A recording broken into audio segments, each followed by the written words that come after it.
Hello friends, मेरा नाम परम है और आपका आज के वीडियो में स्वागत है।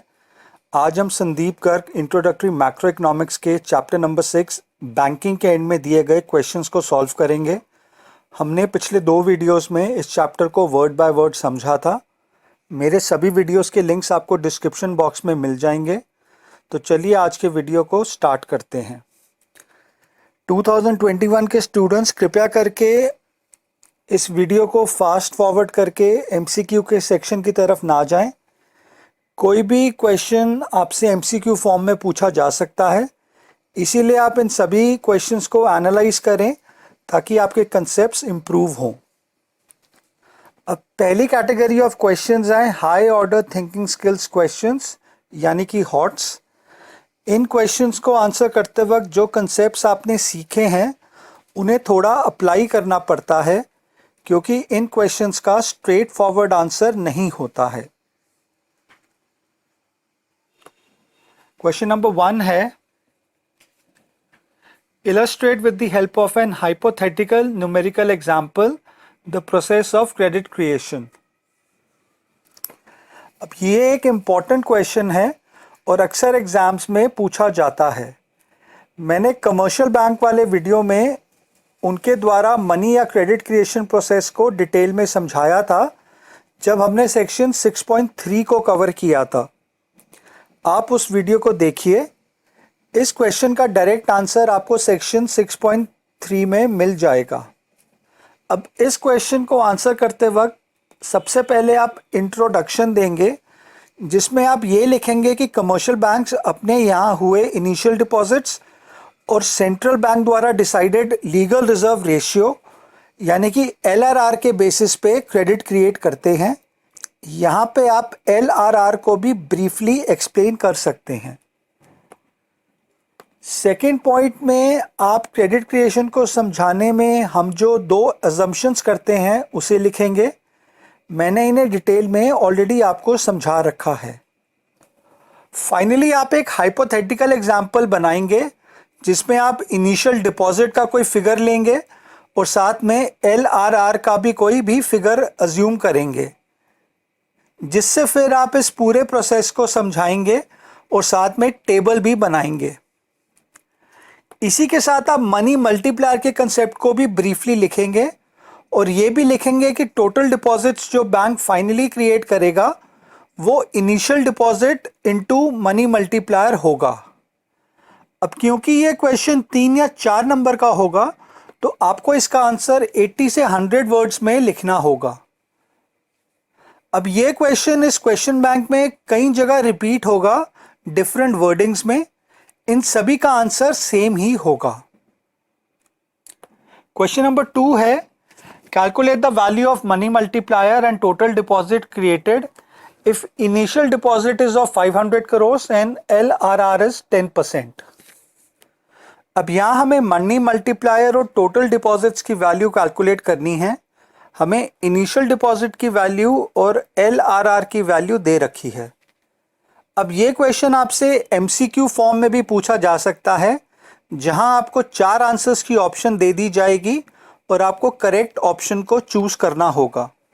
इसीलिए मैं 2021 के स्टूडेंट से रिक्वेस्ट करता हूं कि सिर्फ एमसीक्यू क्वेश्चंस पे ही ना कॉन्सेंट्रेट करें।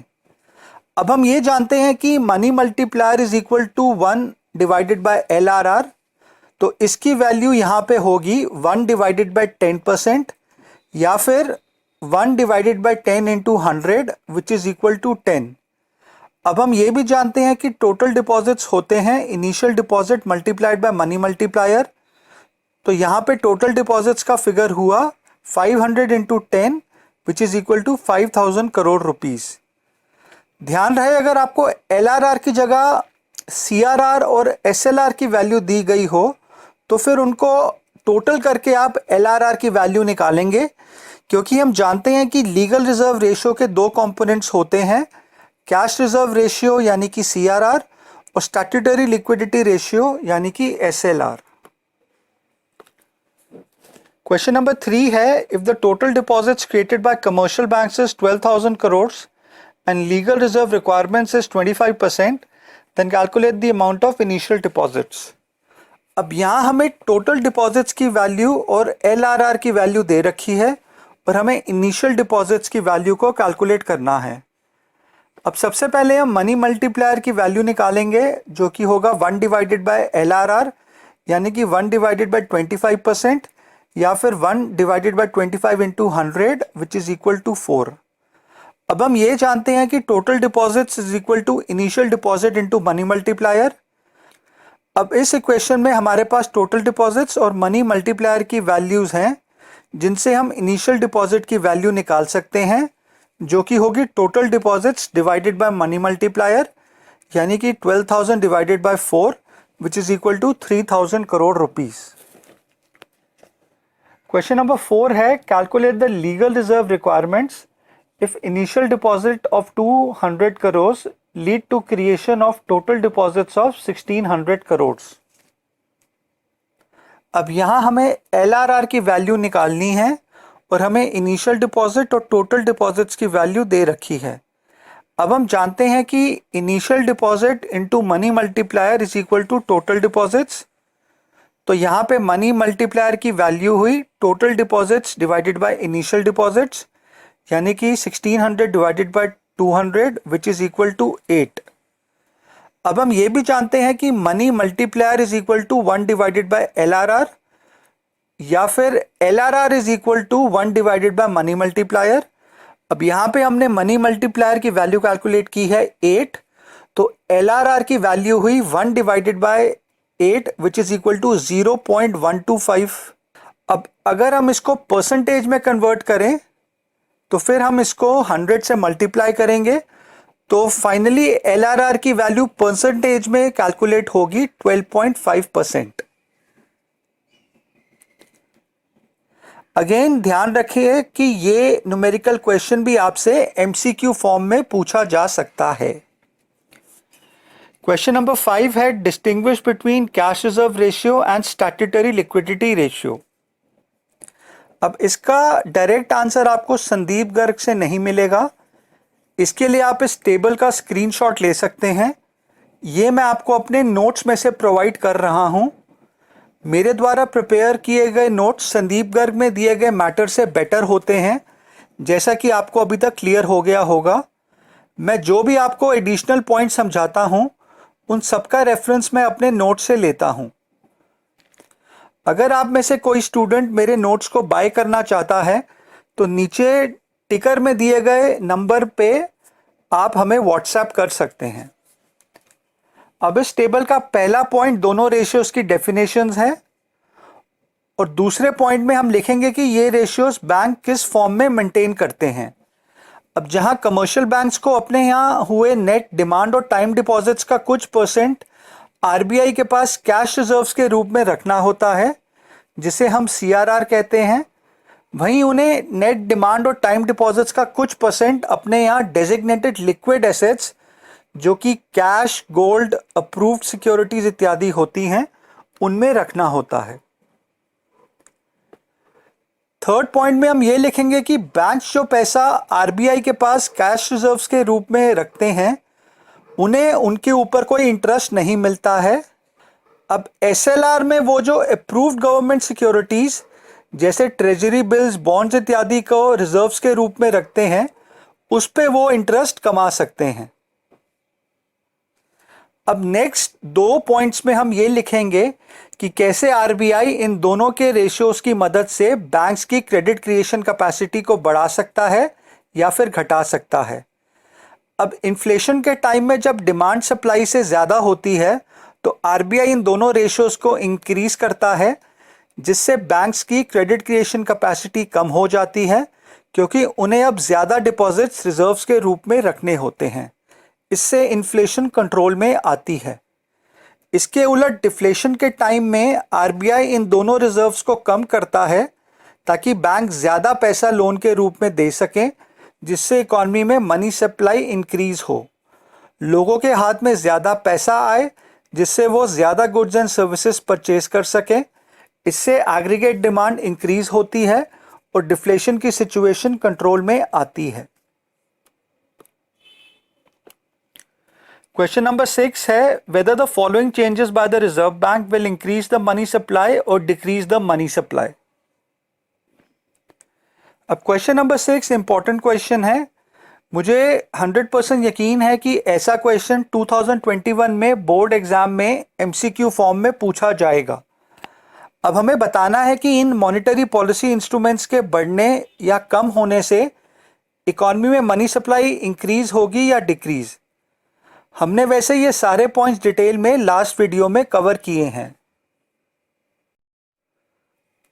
अब पहला पॉइंट है राइज इन रिपो रेट। अब रिपो रेट वो रेट ऑफ इंटरेस्ट होता है जिस पे आरबीआई कमर्शियल बैंक्स को उनकी शॉर्ट टर्म नीड्स के लिए लोन देता है। इसे हम रीपरचेज रेट भी कहते हैं।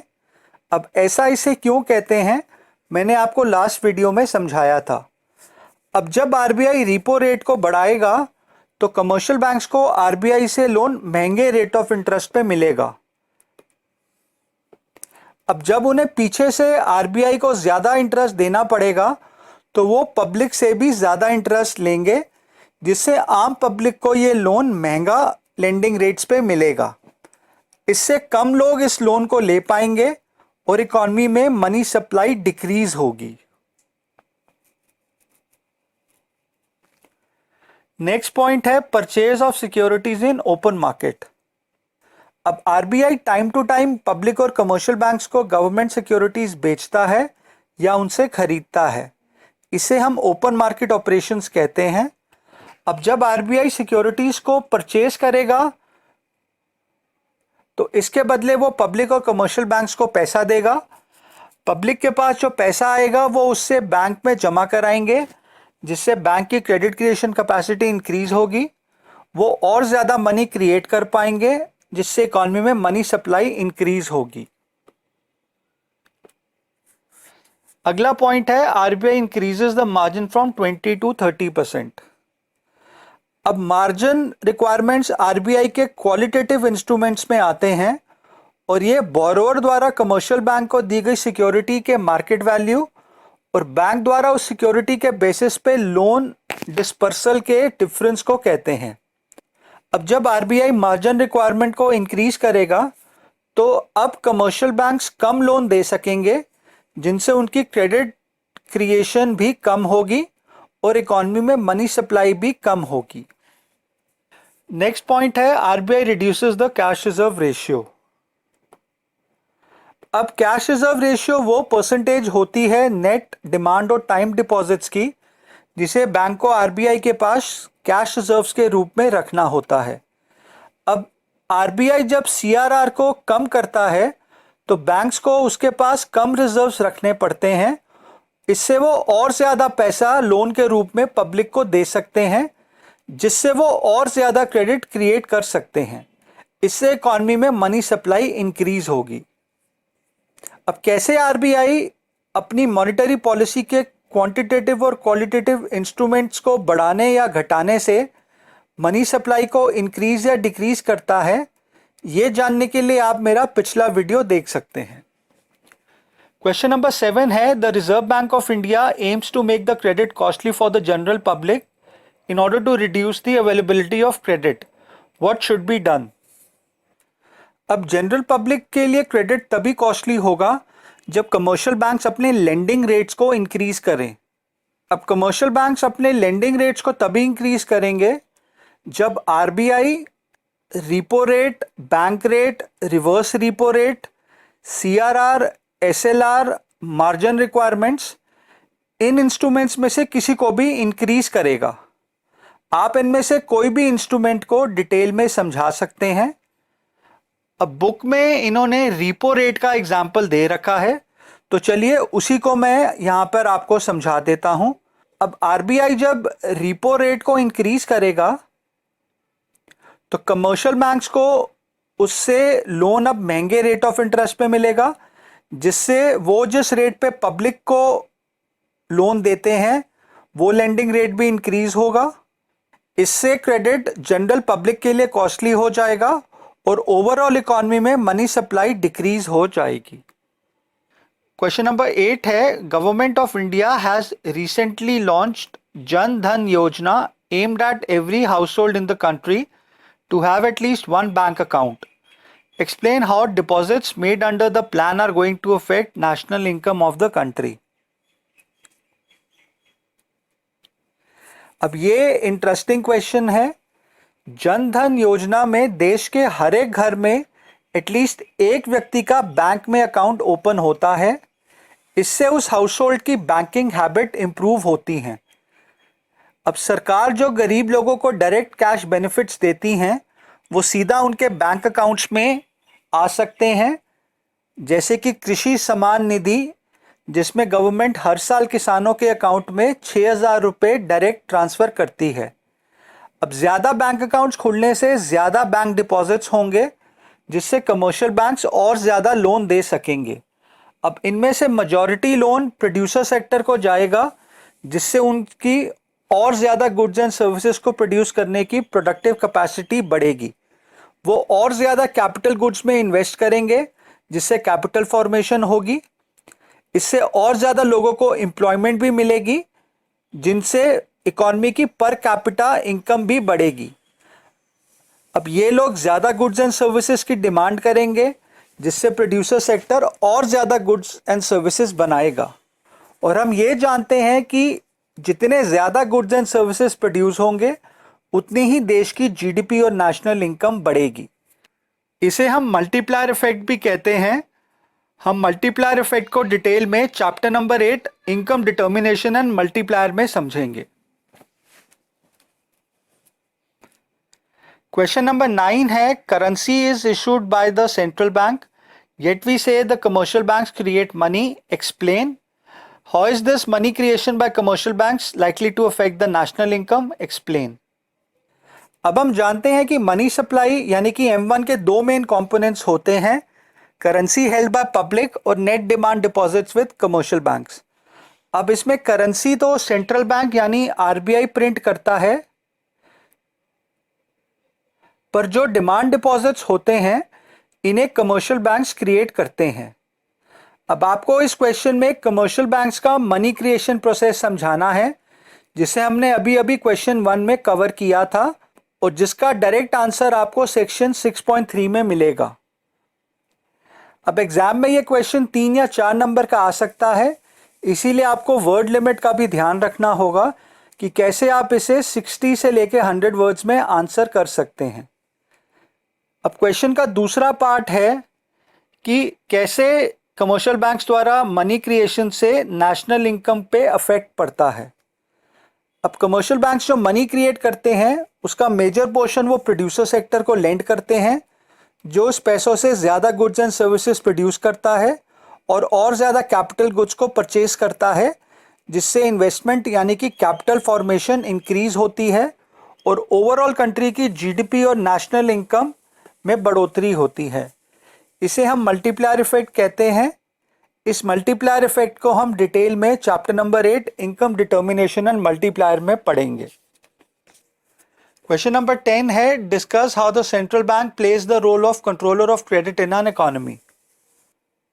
अब हम ये जानते हैं कि RBI अपनी मॉनेटरी पॉलिसी के थ्रू इकोनॉमी में कितना मनी सप्लाई होना चाहिए उसे कंट्रोल कर सकता है।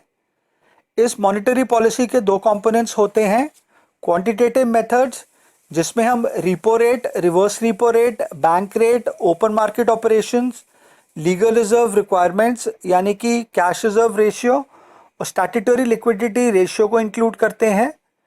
मॉनेटरी पॉलिसी का दूसरा कंपोनेंट होता है क्वालिटेटिव मेथड, जिसमें हम मार्जिन रिक्वायरमेंट्स, मॉरल सुएशन और सिलेक्टिव क्रेडिट कंट्रोल्स को इंक्लूड करते हैं। इन सभी मेथड से RBI ना सिर्फ मनी सप्लाई की क्वांटिटी को कंट्रोल कर सकता है, बल्कि उसकी डायरेक्शन को भी इन्फ्लुएंस कर सकता है कि ये मनी सप्लाई किन किन सेक्टर्स में जानी चाहिए।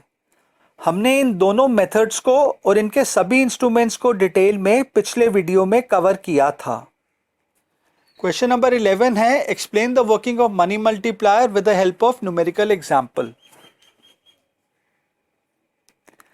अब हम जानते हैं कि बैंक्स कैसे मनी मल्टीप्लायर की मदद से इनिशियल डिपॉजिट्स के मल्टीपल में टोटल डिपॉजिट्स क्रिएट करते हैं।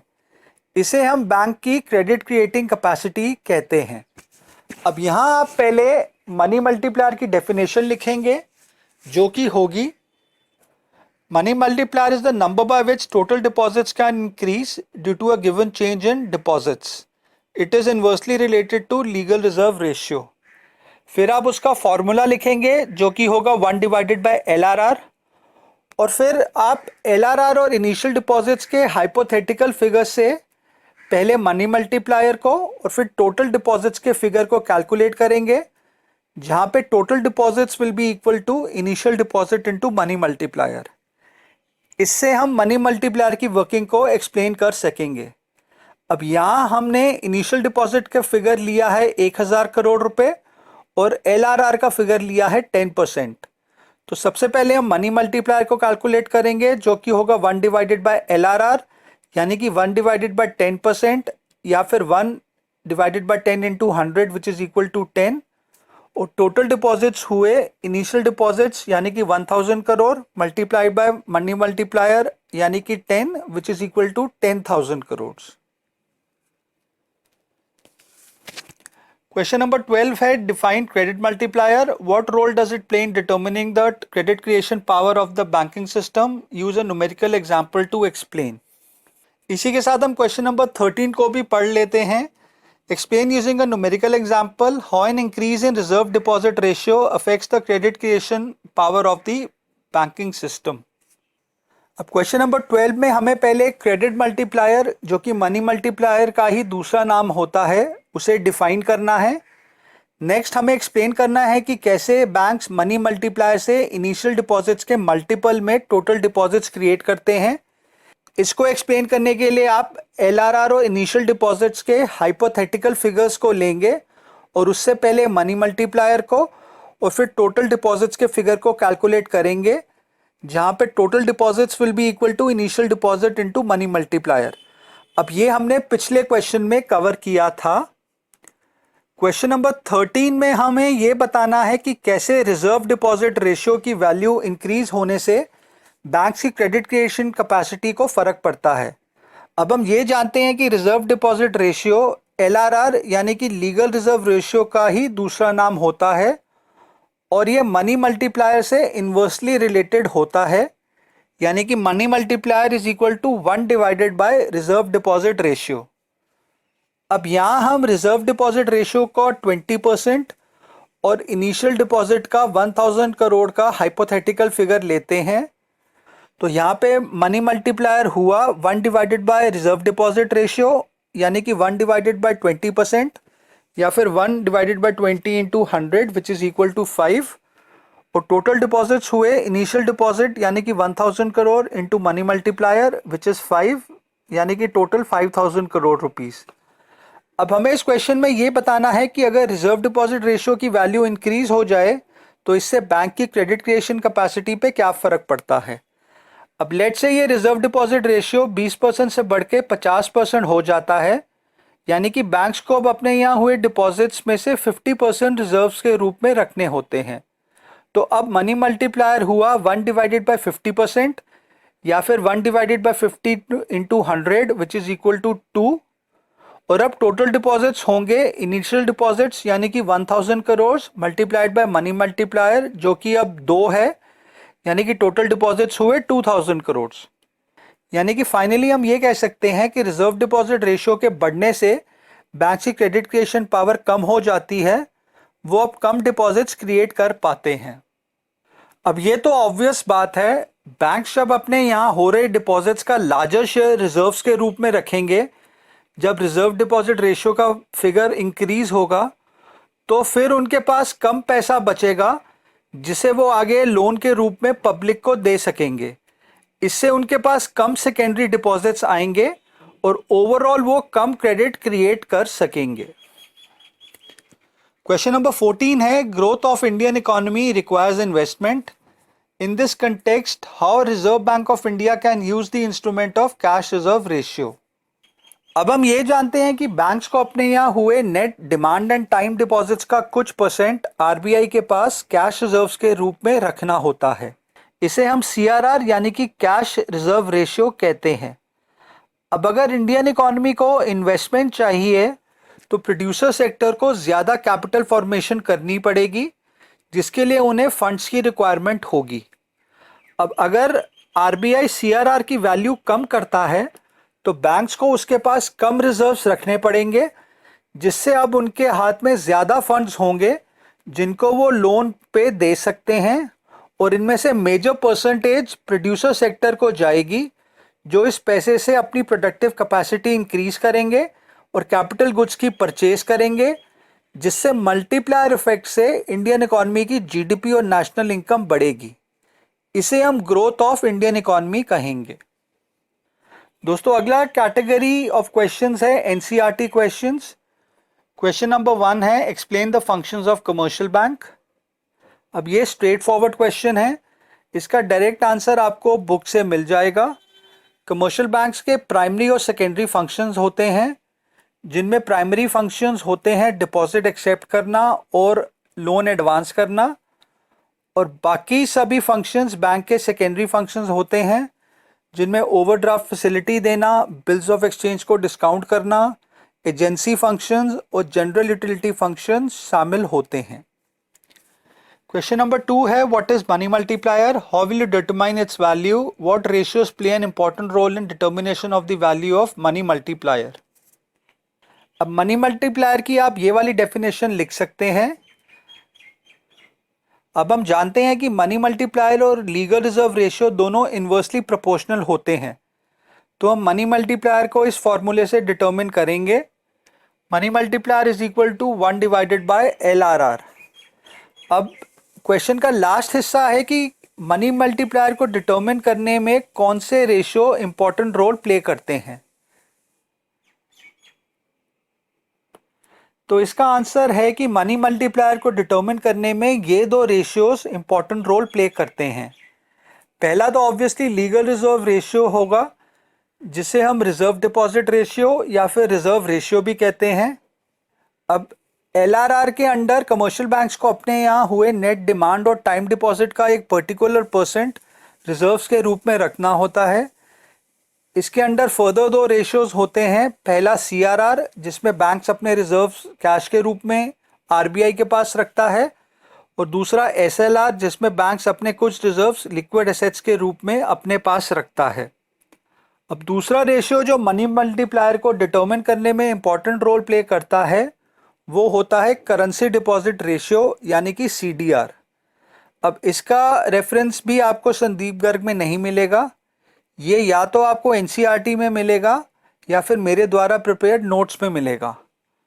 अब currency deposit ratio is the ratio of currency held by public divided by there total holdings of demand deposit, यानी कि जब हम पब्लिक के पास कितनी कैश है उसको उनके पास कितने डिमांड डिपॉजिट्स हैं उससे डिवाइड करते हैं, तो हमें करेंसी डिपॉजिट रेशियो का फिगर मिलता है। अब अगर ये रेशियो ज़्यादा हुआ तो इसका ये मतलब है कि पब्लिक अपने पास कैश रखने को ज़्यादा प्रेफर करती है एज़ कम्पेयर टू बैंक्स में डिपॉजिट्स करने को। इसका ये भी मतलब हुआ कि जब ये रेशियो ज़्यादा होगा तो बैंक्स में डिपॉजिट कम होंगे, जिससे बैंक्स की क्रेडिट क्रिएशन करने की कैपेसिटी भी कम हो जाएगी, जिससे मनी मल्टीप्लायर की वैल्यू कम होगी। तो LRR और CDR वो दो रेशियोज होते हैं जो मनी मल्टीप्लायर की वैल्यू को डिटर्मिन करने में इंपॉर्टेंट रोल प्ले करते हैं। क्वेश्चन नंबर 3 है what are the instruments of monetary policy of RBI, how does RBI stabilise money supply against exogenous shocks.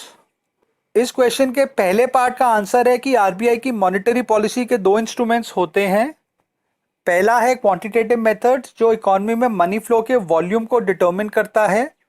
इसमें हम repo rate, reverse repo rate, bank rate, open market operations, legal reserve requirements, जिसमें हम cash reserve ratio और statutory liquidity ratio को include करते हैं। RBI इन सभी ratios को इंक्रीज करके या डिक्रीज करके इकोनॉमी में कितना मनी सप्लाई होगा उसे कंट्रोल कर सकता है। अब मॉनेटरी पॉलिसी का दूसरा इंस्ट्रूमेंट होता है क्वालिटेटिव मेथड। इसमें RBI इकोनॉमी में मनी फ्लो की डायरेक्शन को डिटर्मिन करता है कि किन किन सेक्टर्स को प्रायोरिटी वाइज ज़्यादा मनी सप्लाई मिलना चाहिए और किन सेक्टर्स को कम। इसमें हम मार्जिन रिक्वायरमेंट्स, मॉरल सुएशन और सिलेक्टिव क्रेडिट कंट्रोल्स को शामिल करते हैं। आरबीआई इन इंस्ट्रूमेंट्स के थ्रू मनी सप्लाई की डायरेक्शन को डिटरमिन करता है। अब इस क्वेश्चन का अगला पार्ट है कि कैसे आरबीआई मनी सप्लाई को स्टेबलाइज करता है अगेंस्ट एक्सोजीनियस शॉक्स। अब सबसे पहले आप एक्सोजीनियस शॉक का मतलब समझें। अब एक्सोजीनियस शॉक ऐसा कोई भी अनप्रिडिक्टेबल इवेंट होता है जो हुआ तो देश के बाहर हो पर उसका असर देश की इकॉनमी पर पड़े। इसका लेटेस्ट एग्जाम्पल है कोरोना वायरस आउटब्रेक। अब इसका ओरिजिन तो हमारे देश के बाहर चाइना में हुआ था, पर इसके इफेक्ट्स दुनिया के हर देश में इंक्लूडिंग हमारे देश में देखे गए हैं, स्पेशली हमारी इकॉनमी में जो पिछले 40 साल में पहली बार कॉन्ट्रैक्ट कर गई है। अब एक्सोजीनियस शॉक से इकॉनमी में या तो डिप्रेशन यानी कि डिफ्लेशन की सिचुएशन आती है, जहां लोगों की जॉब्स चली जाती हैं और उनकी इनकम गिर जाती है। As a result aggregate demand aggregate supply से कम हो जाती है। अब ऐसी कुछ सिचुएशन 2008 में आई थी जब वर्ल्ड ओवर फाइनेंशियल क्राइसिस आया था और वर्ल्ड इकोनॉमी क्रैश कर गई थी। ऐसा कुछ कोरोना के बाद भी हुआ है। तो ऐसे केस में आरबीआई को एग्रीगेट डिमांड को इंक्रीज करना चाहिए, जो तभी होगा जब लोगों के हाथ में लिक्विडिटी यानी कि पैसा होगा, जिससे वो गुड्स एंड सर्विसेज की परचेज पे स्पेंड करेंगे, जिससे एग्रीगेट डिमांड इंक्रीज करेगी। तो इस केस में आरबीआई को अपनी मॉनेटरी पॉलिसी इंस्ट्रूमेंट्स को ऐसे एडजस्ट करना होगा जिससे इकॉनमी में मनी की सप्लाई इंक्रीज होगी। अब 2011 में भी एक एक्सोजीनियस शॉक आया था जब इंटरनेशनल क्रूड ऑयल का प्राइस $140 प्रति बैरल पहुंच गया था, जिससे इकॉनमी में इन्फ्लेशनरी सिचुएशन आ गई थी। अब क्योंकि इंटरनेशनल क्रूड ऑयल के प्राइसेस को डिसाइड करना तो हमारी गवर्नमेंट के हाथ में नहीं होता है, पर इससे आई डोमेस्टिक इन्फ्लेशन को कंट्रोल करने की जिम्मेवारी आरबीआई की ज़रूर होती है। अब इस सिचुएशन में आरबीआई को अपनी मॉनेटरी पॉलिसी के इंस्ट्रूमेंट्स को इस तरह एडजस्ट करना होगा जिससे इकॉनमी में मनी सप्लाई डिक्रीज होगी। अब नेक्स्ट क्वेश्चन है, do you consider a commercial bank creator of money in the economy? तो इसका आंसर है यस। बैंक अपने प्राइमरी फंक्शंस द्वारा इकॉनमी में क्रेडिट यानी कि मनी क्रिएट करता है। हम इसे सेक्शन 6.3 में डिटेल में समझ चुके हैं और इस क्वेश्चन को कैसे आंसर करना है ये हमने हॉट सेक्शन के क्वेश्चन 1 और 9 में भी डिस्कस कर लिया है। क्वेश्चन नंबर 5 है, what role of RBI is known as lender of last resort? अब इस पॉइंट को हमने अपने पिछले वीडियो में डिस्कस किया था जब हमने सेंट्रल बैंक के फंक्शंस को डिस्कस किया था। अब जब कमर्शियल बैंक्स किसी फाइनेंशियल इमरजेंसी में फंस जाते हैं और उन्हें किसी और सोर्स से फंडिंग नहीं मिलती है, तब वो आरबीआई को अप्रोच करते हैं, जो उनकी आखिरी चॉइस होती है as lender of last resort. RBI इन कमर्शियल बैंक्स के पास रखे गवर्नमेंट सिक्योरिटीज़ और बिल्स ऑफ एक्सचेंज को डिस्काउंट करता है और उसके बदले इन्हें लोन देता है। इसीलिए हम आरबीआई को लेंडर ऑफ लास्ट रिजॉर्ट कहते हैं। इस रोल से आरबीआई ना सिर्फ उस पर्टिकुलर बैंक को डूबने से बचाता है, जिससे उस बैंक के डिपॉजिटर्स का भी नुकसान होने से बचता है, और साथ में उस बैंक के क्रेडिटर्स का भी इंटरेस्ट सिक्योर होता है। अब यहाँ एक सवाल उठता है कि ये फाइनेंशियल इमरजेंसी क्या होती है जिसमें कमर्शियल बैंक्स फंस जाते हैं। अब कमर्शियल बैंक्स को कई सारे रूल्स और रेगुलेशंस को फॉलो करना पड़ता है, जैसे लीगल रिजर्व्स को मेंटेन करना, आरबीआई द्वारा बनाए गए रेगुलेटरी मैकेनिज्म को फॉलो करना, इत्यादि इत्यादि। अब अगर कोई बैंक इन रूल्स और रेगुलेशंस को फॉलो नहीं करता है और उस चक्कर में उसे पैसों की ज़रूरत पड़ती है, तो पहले वो दूसरे फाइनेंशियल सोर्सेज से इसे रेज करने की कोशिश करता है। अब अगर वो इन सोर्सेज से पैसा रेज नहीं कर पाता है तो फाइनली वो आरबीआई को अप्रोच करता है, जो उसे ये फंड्स देता है। इससे ना सिर्फ आरबीआई उस पर्टिकुलर बैंक को डूबने से बचाता है, बल्कि पूरे बैंकिंग स्ट्रक्चर को कोलैप्स होने से भी बचाता है। दोस्तों, अगली कैटेगरी है fill in the blanks. Exam में नॉर्मली ये क्वेश्चंस 1 नंबर के आते हैं। क्वेश्चन नंबर 1 है money multiply is also known as dash और डैश। अब यहां हमें मनी मल्टीप्लायर के ऑल्टरनेट नेम्स बताने हैं, जो कि है क्रेडिट मल्टीप्लायर और डिपॉजिट मल्टीप्लायर। तो इस क्वेश्चन का आंसर हुआ money multiplier is also known as credit multiplier और डिपॉजिट मल्टीप्लायर। नेक्स्ट क्वेश्चन है dash instruments of monetary policy affect the volume of money supply in the economy. अब हम जानते हैं कि आरबीआई की क्वांटिटेटिव इंस्ट्रूमेंट्स इकोनॉमी में कितना मनी सप्लाई होगा उसके वॉल्यूम को डिटरमिन करते हैं। तो इस क्वेश्चन का आंसर हुआ quantitative instruments of monetary policy affect the volume of money supply in the economy.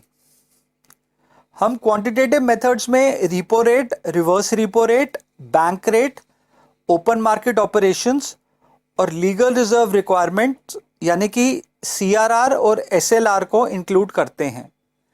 Question number 3 है रिपो रेट और dash rate is the rate at which RBI lends money to commercial banks to meet their short term needs. अब यहां हमें repo rate का alternate name बताना है, जो कि है रीपरचेस रेट। हम रिपो रेट को रीपरचेस रेट क्यों कहते हैं, ये मैंने आपको एग्जाम्पल के साथ अपने लास्ट वीडियो में बताया था। तो इस क्वेश्चन का आंसर हुआ रिपो रेट और repurchase rate is the rate at which RBI lends money to commercial banks to meet their short term needs. Question number 4 है dash refers to buying and selling of government securities by the central bank from और to public and commercial banks. तो इसका answer simple है, open market operations refers to buying and selling of government securities by the central bank from और to public and commercial banks. याद रखिए open market operations RBI के quantitative instruments होते हैं। Question number 5 है dash is the exact opposite of repo rate. तो इसका भी सिंपल आंसर है reverse repo rate is the exact opposite of repo rate. अब जब आरबीआई कमर्शियल बैंक्स को शॉर्ट टर्म नीड्स के लिए लोन देता है तो वो उस पे जो इंटरेस्ट चार्ज करता है उसे हम रिपो रेट कहते हैं। और जब कमर्शियल बैंक्स अपने यहाँ रखे एक्सेस फंड्स को आरबीआई के पास डिपॉजिट करते हैं तो उस पे आरबीआई जो इन कमर्शियल बैंक्स को रेट देता है उसे हम रिवर्स रिपो रेट कहते हैं। अब ये रिवर्स रिपो रेट से कम होता है। फॉर एग्जांपल आज की डेट में यानी कि सितंबर 2021 में रिपो रेट है 4% और रिवर्स रिपो रेट है 3.35%। क्वेश्चन नंबर 6 है bank rate is also known as dash. अब यहां हमें बैंक रेट का ऑल्टरनेट नेम बताना है, जो कि है डिस्काउंट रेट। अब हम बैंक रेट को डिस्काउंट रेट क्यों कहते हैं, ये भी मैंने आपको एग्जाम्पल के साथ लास्ट वीडियो में समझाया था। तो इस क्वेश्चन का आंसर हुआ bank rate is also known as discount rate. Question number 7 है dash bank has sole monopoly in issue of currency. अब ये भी सिंपल है, इसका आंसर है सेंट्रल बैंक। इस फंक्शन को हम सेंट्रल बैंक का बैंक ऑफ इशू फंक्शन भी कहते हैं। तो इस क्वेश्चन का आंसर हुआ central bank has sole monopoly in issue of currency. अब क्वेश्चन नंबर 8 में हमें इस इक्वेशन को कंप्लीट करना है। Money multiplier is equal to 1 divided by dash. अब हम जानते हैं कि money multiplier is inversely proportionate to legal reserve ratio, जिसका alternate name reserve deposit ratio भी होता है। तो इस क्वेश्चन का आंसर हुआ money multiplier is equal to 1 divided by LRR या फिर money multiplier is equal to 1 divided by reserve deposit ratio. Question number 9 है repo rate is applicable to dash lending while bank rate is applicable to dash lending. अब हम जानते हैं कि repo rate short term lending के against RBI commercial bank से लेता है और बैंक रेट को वो लॉन्ग टर्म लेंडिंग के अगेंस्ट लेता है। तो इस क्वेश्चन का आंसर हुआ repo rate is applicable to short term lending while bank rate is applicable to long term lending. Question number 10 है dash is the policy adopted by the central bank of an economy in the direction of credit control or money supply. अब हम जानते हैं कि economy में money supply को control करने के लिए आरबीआई जो पॉलिसी इंप्लीमेंट करता है उसे हम मॉनेटरी पॉलिसी कहते हैं, जिसमें हम क्वांटिटेटिव मेथड्स और क्वालिटेटिव मेथड्स को इंक्लूड करते हैं। तो इस क्वेश्चन का आंसर हुआ monetary policy is the policy adopted by the central bank of an economy in the direction of credit control और मनी सप्लाई। क्वेश्चन नंबर 11 है dash refers to minimum percentage of net demand and time liabilities which commercial banks are required to maintain with themselves. अब ये simple है, हम जानते हैं कि bank जो अपने पास रिजर्व्स रखते हैं उसे हम स्टैट्यूटरी लिक्विडिटी रेशियो यानी कि एसएलआर कहते हैं। तो इस क्वेश्चन का आंसर हुआ statutory liquidity ratio refers to the minimum percentage of net demand and time liabilities which commercial banks are required to maintain with themselves. Question number 12 है to decrease money supply in the economy reverse repo rate should be dash. अब अगर RBI को economy में money supply को कम करना है तो उसे रिवर्स रिपो रेट को इंक्रीज करना होगा। इससे कमर्शियल बैंक्स उसके पास ज़्यादा पैसा डिपॉजिट करेंगे, इससे उनके पास कम पैसा बचेगा जिसे वो पब्लिक को लोन के रूप में दे पाएंगे। इससे उनकी क्रेडिट क्रिएशन कम होगी और इकॉनमी में मनी सप्लाई भी कम होगी। तो इस क्वेश्चन का आंसर हुआ to decrease money supply in the economy reverse repo rate should be increased. Question number 13 है dash instruments of monetary policy affect the direction of money supply in the economy. अब ये simple है, इसका answer है qualitative instruments. अब हम qualitative instruments में margin requirements, moral suasion और सिलेक्टिव क्रेडिट कंट्रोल्स को इंक्लूड करते हैं। तो इस क्वेश्चन का आंसर हुआ qualitative instruments of monetary policy affect the direction of money supply in the economy. Question number 14 है 1 rupee note and all coins are issued by dash. अब हम जानते हैं कि 1 रुपये का नोट और सभी डिनोमिनेशंस के सिक्के मिनिस्ट्री ऑफ फाइनेंस इशू करता है, जो कि गवर्नमेंट ऑफ इंडिया का हिस्सा होता है। तो इस क्वेश्चन का आंसर हुआ 1 rupee note and all coins are issued by the ministry of finance. Question number 15 है components of legal reserve ratio are dash and dash. अब ये भी सिंपल है, हम जानते हैं कि लीगल रिजर्व रेशियो के 2 कंपोनेंट्स होते हैं, कैश रिजर्व रेशियो यानी कि सीआरआर और स्टैट्यूटरी लिक्विडिटी रेशियो यानी कि एसएलआर। तो इस क्वेश्चन का आंसर हुआ components of legal reserve ratio are cash reserve ratio and statutory liquidity ratio. Question number 16 है the central bank act as dash to both centre and state government. अब हम जानते हैं कि सेंट्रल बैंक सेंट्रल और state governments दोनों का ही बैंकर होता है। तो इस क्वेश्चन का आंसर हुआ the central bank act as banker to both central and state government. Last question है value of money multiplier dash with an increase in cash reserve ratio. और हमें दी गई ऑप्शंस हैं इंक्रीजेस, डिक्रीजेस, रिमेन्स अनचेंज्ड। अब ये interesting question है, हम जानते हैं कि मनी मल्टीप्लायर और legal reserve ratio inversely proportional होते हैं, अगर एक बढ़ेगा तो दूसरा घटेगा। और हम ये भी जानते हैं कि cash reserve ratio legal reserve ratio का एक कंपोनेंट होता है। तो अगर कैश रिजर्व रेशियो इंक्रीज करेगा और लीगल रिजर्व रेशियो का दूसरा कंपोनेंट यानी कि स्टैट्यूटरी लिक्विडिटी रेशियो की वैल्यू सेम रहती है, तो अब बैंक को आरबीआई के पास ज़्यादा रिजर्व रखने पड़ेंगे, जिससे उनकी क्रेडिट क्रिएशन कैपेसिटी कम हो जाएगी। इससे मनी मल्टीप्लायर की वैल्यू भी कम हो जाएगी। तो इस क्वेश्चन का करेक्ट आंसर है value of money multiplier decreases with an increase in cash reserve ratio. दोस्तों नेक्स्ट कैटेगरी है ट्रू और फॉल्स क्वेश्चंस की। ये भी एग्जाम में नॉर्मली 1 नंबर के आते हैं, पर आप अगर इन्हें आंसर करते वक्त इनका रीज़न नहीं लिखेंगे तो आपको नंबर नहीं मिलेंगे, भले ही आपका आंसर करेक्ट हो। अब क्वेश्चन नंबर 1 है increase in cash reserve ratio adversely affects the capacity of commercial banks to create credit. अब ये स्टेटमेंट ट्रू है क्योंकि जब कैश रिजर्व रेशियो बढ़ता है तब बैंक को आरबीआई के पास ज़्यादा रिजर्व रखने पड़ते हैं, जिससे वो अब कम पैसा पब्लिक को लोन के रूप में दे सकते हैं, जिससे उनकी क्रेडिट क्रिएशन कैपेसिटी कम होगी और इकॉनमी में मनी सप्लाई भी एडवर्सली अफेक्ट होगा। क्वेश्चन नंबर 2 है, commercial banks do not contribute to quantum of money supply in the economy as they do not have note issuing authority. अब ये statement false है। भले ही कमर्शियल बैंक्स नोट नहीं print करते हैं, पर वो अपने प्राइमरी फंक्शंस यानी कि डिपॉजिट एक्सेप्ट करना और लोन्स एडवांस करने से डिपॉजिट क्रिएट करते हैं, जिसे हम उनकी मनी क्रिएटिंग या फिर क्रेडिट क्रिएटिंग कैपेसिटी कहते हैं। अब हम जानते हैं कि मनी सप्लाई के दो मेन कंपोनेंट्स होते हैं, एक करेंसी हेल्ड बाय पब्लिक और दूसरा demand deposits of commercial bank. तो ये जो demand deposit with commercial banks होते हैं, इन्हें कमर्शियल बैंक्स क्रिएट करते हैं।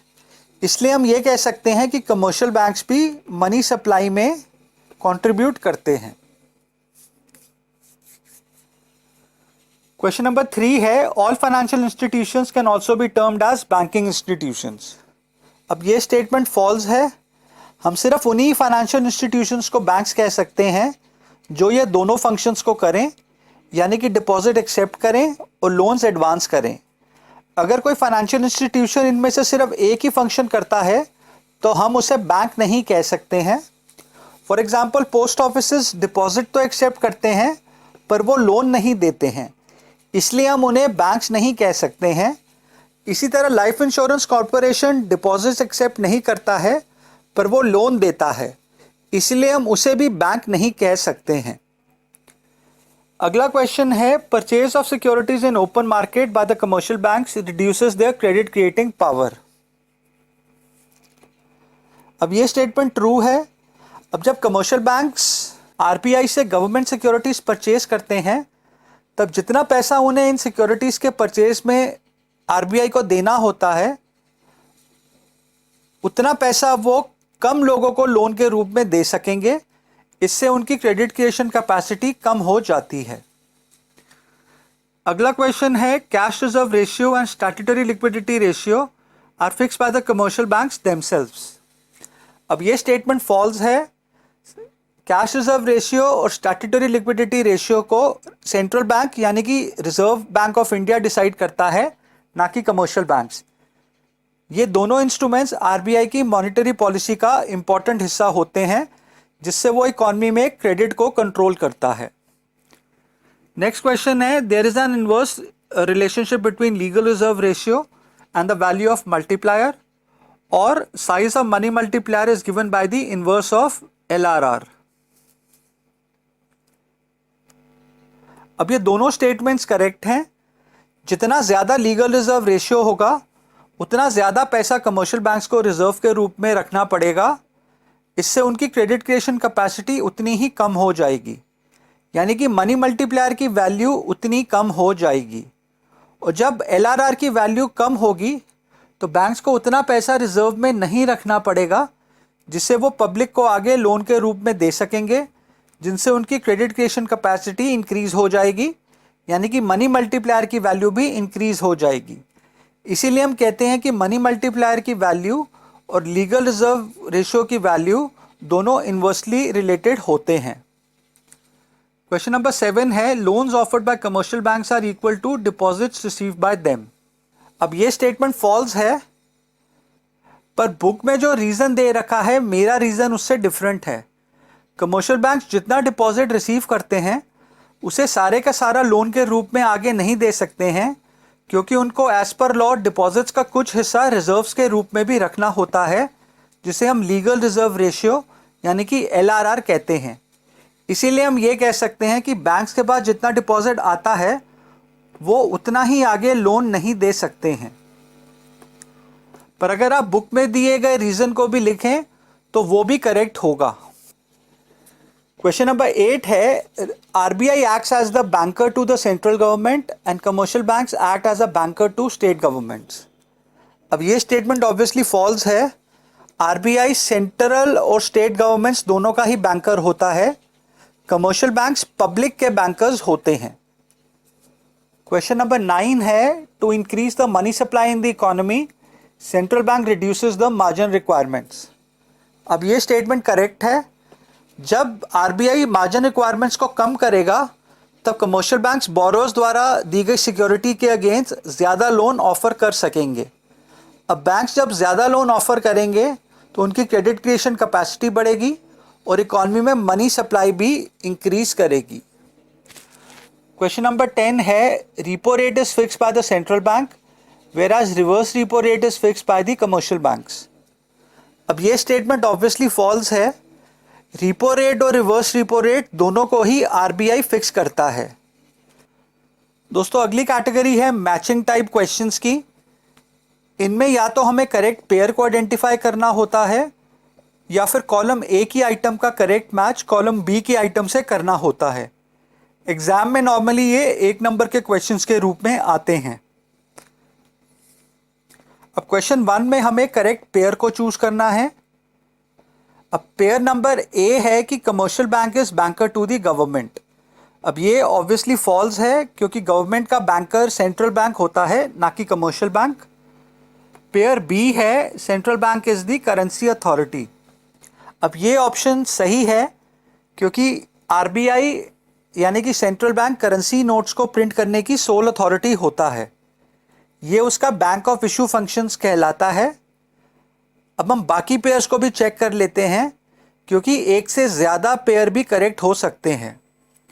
पेयर सी है, money multiplier is equal to 1 divided by 1 minus LRR।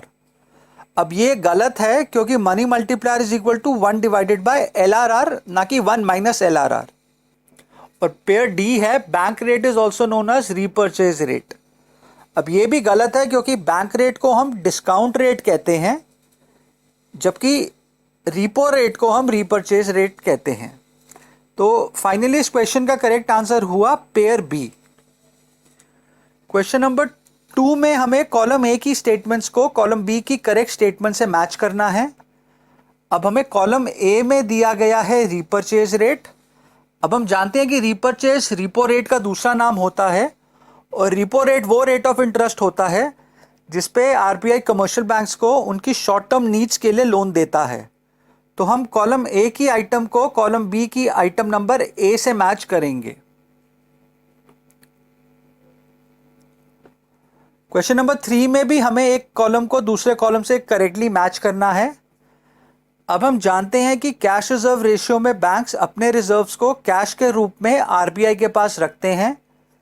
ये आंसर कॉलम बी की ऑप्शन बी में मिलेगा।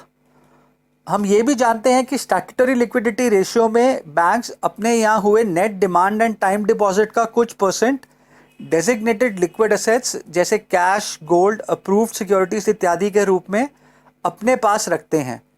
ये ऑप्शन हमें कॉलम बी की आइटम ए में मिलेगी। क्वेश्चन नंबर 4 में भी हमें दोनों कॉलम्स को मैच करना है। अब कॉलम ए की पहली आइटम है सेंट्रल बैंक, जो इंडिया में रिजर्व बैंक ऑफ इंडिया होता है, तो हम इसे कॉलम बी की आइटम सी से मैच करेंगे। कॉलम ए की अगली आइटम है करेंसी अथॉरिटी। अब इसका दूसरा नाम होता है bank of issue function of central bank. ये हमें कॉलम बी की आइटम डी में मिलेगा। कॉलम ए की अगली आइटम है मनी क्रिएशन। इसे हम कॉलम बी की item number a credit creation से मैच करेंगे क्योंकि ये मनी क्रिएशन का दूसरा नाम होता है। कॉलम ए की लास्ट आइटम है 1 रुपी नोट। इसे हम कॉलम बी की आइटम नंबर बी से मैच करेंगे जो कि है मिनिस्ट्री ऑफ फाइनेंस, क्योंकि हम जानते हैं कि फाइनेंस मिनिस्ट्री 1 रुपये के नोट और सभी डिनोमिनेशंस के कॉइन्स को इशू करती है। क्वेश्चन नंबर 5 में भी हमें एक कॉलम को दूसरे कॉलम से मैच करना है। कॉलम ए की पहली आइटम है बैंक रेट। इसे हम कॉलम बी की आइटम सी यानी कि डिस्काउंट रेट से मैच करेंगे क्योंकि बैंक रेट का दूसरा नाम होता है डिस्काउंट रेट। कॉलम ए की अगली आइटम है मनी मल्टीप्लायर। इसे हम कॉलम बी की आइटम डी यानी कि डिपॉजिट मल्टीप्लायर से मैच करेंगे क्योंकि हम जानते हैं कि मनी मल्टीप्लायर का दूसरा नाम डिपॉजिट मल्टीप्लायर होता है। कॉलम ए की अगली आइटम है ओपन मार्केट ऑपरेशंस। इसे हम कॉलम बी की आइटम ए से मैच करेंगे जो कि इसकी डेफिनेशन है। और कॉलम ए की लास्ट आइटम है सेंट्रल बैंक, इसे हम कॉलम बी की आइटम बी से मैच करेंगे क्योंकि सेंट्रल बैंक बैंकिंग सिस्टम का टॉप मोस्ट यानी कि एपेक्स इंस्टीट्यूशन होता है। दोस्तों नेक्स्ट कैटेगरी है मल्टीपल चॉइस क्वेश्चंस यानी कि एमसीक्यू की, या फिर मल्टीपल रिस्पॉन्स क्वेश्चंस यानी कि एमआरक्यू की, जहां एक से ज्यादा ऑप्शंस भी करेक्ट हो सकती हैं। अब क्वेश्चन नंबर 1 है, name the institution which performs the functions of accepting deposits, granting loans and making investments with the aim of earning profits. तो ये स्ट्रेट फॉरवर्ड क्वेश्चन है, इसका आंसर है option A commercial bank. Question number 2 है, this function of central bank involves buying and selling of government securities from और to the public and commercial banks. तो ये भी सिंपल है, इसका आंसर है option C open market operations. Question number 3 है, name the credit control method which refers to difference between the amount of loan and the market value of the security offered by the borrower against the loan। अब ये भी straightforward है, इसका answer है option C margin requirements. Question number 4 है, this bank operates in public interest without any profit motive. अब हमें options B, सी और डी में जो बैंक्स दे रखे हैं वो सभी कमर्शियल बैंक्स होते हैं जो प्रॉफिट मोटिव से ऑपरेट करते हैं। रिजर्व बैंक देश का सेंट्रल बैंक है जो प्रॉफिट मोटिव से ऑपरेट नहीं करता है बल्कि वो पब्लिक इंटरेस्ट में ऑपरेट करता है। तो इस क्वेश्चन का करेक्ट आंसर है option A reserve bank of India. Question number 5 है, through the process of dash commercial banks are able to create credit which is in far excess of initial deposit. अब हम जानते हैं कि commercial banks money creation या deposit creation या credit creation के process से मनी या डिपॉजिट क्रिएट करते हैं जो इनिशियल डिपॉजिट से कहीं ज़्यादा होता है। तो इस क्वेश्चन के करेक्ट ऑप्शंस हैं ऑप्शन बी और D, money creation, credit creation. Question number 6 है, what will be the effect of increase in repo rate on the money supply. अब जब आरबीआई रिपो रेट को इंक्रीज करेगा तो कमर्शियल बैंक्स को ये लोन उससे महंगे रेट ऑफ इंटरेस्ट पे मिलेगा जिसे वो आगे पब्लिक को पास ऑन करेंगे, जिससे पब्लिक को भी अब ये लोन महंगे रेट ऑफ इंटरेस्ट पे मिलेगा। इससे कम लोग लोन ले पाएंगे जिससे कमर्शियल बैंक्स की क्रेडिट क्रिएटिंग कैपेसिटी कम होगी और इकॉनमी में मनी सप्लाई भी कम हो जाएगी। तो इस क्वेश्चन का करेक्ट आंसर हुआ option B, money supply will decrease. Question number 7 है, the ratio of total deposits that a commercial bank has to keep with reserve bank of India is called dash. अब हम जानते हैं कि commercial banks अपने यहाँ हुए टोटल डिपॉजिट्स का कुछ परसेंट रिजर्व बैंक के पास कैश के रूप में रखते हैं जिसे हम कैश रिजर्व रेशियो कहते हैं। तो इस क्वेश्चन का करेक्ट आंसर है option C, cash reserve ratio. अब हम इस क्वेश्चन का correct answer option D legal reserve ratio नहीं लिख सकते हैं, भले ही कैश रिजर्व रेशियो इसका हिस्सा होता है। उसकी वजह यह है कि लीगल रिजर्व रेशियो में स्टैट्यूटरी लिक्विडिटी रेशियो यानी कि एसएलआर भी इंक्लूड होता है, जिसमें बैंक्स अपने यहाँ हुए टोटल नेट डिपॉजिट्स का कुछ हिस्सा डेजिग्नेटेड लिक्विड एसेट्स के रूप में भी रखते हैं। क्वेश्चन नंबर 8 है, बैंक्स क्रिएट क्रेडिट। अब हम जानते हैं कि बैंक्स अपने यहाँ हुए इनिशियल डिपॉजिट्स के बेसिस पे क्रेडिट क्रिएट करते हैं। तो इस क्वेश्चन का करेक्ट आंसर हुआ ऑप्शन डी। क्वेश्चन नंबर 9 है, if the total deposits created by commercial bank is 10,000 crore and the legal reserve requirement is 40%, then the amount of initial deposits will be. अब यहाँ numerical question को MCQ के form में पूछा गया है, इसीलिए 2021 के स्टूडेंट्स खास करके न्यूमेरिकल क्वेश्चंस को इग्नोर ना करें, क्योंकि जैसा मैंने आपको पहले भी बोला था कोई भी क्वेश्चन आपसे एमसीक्यू के फॉर्म में पूछा जा सकता है।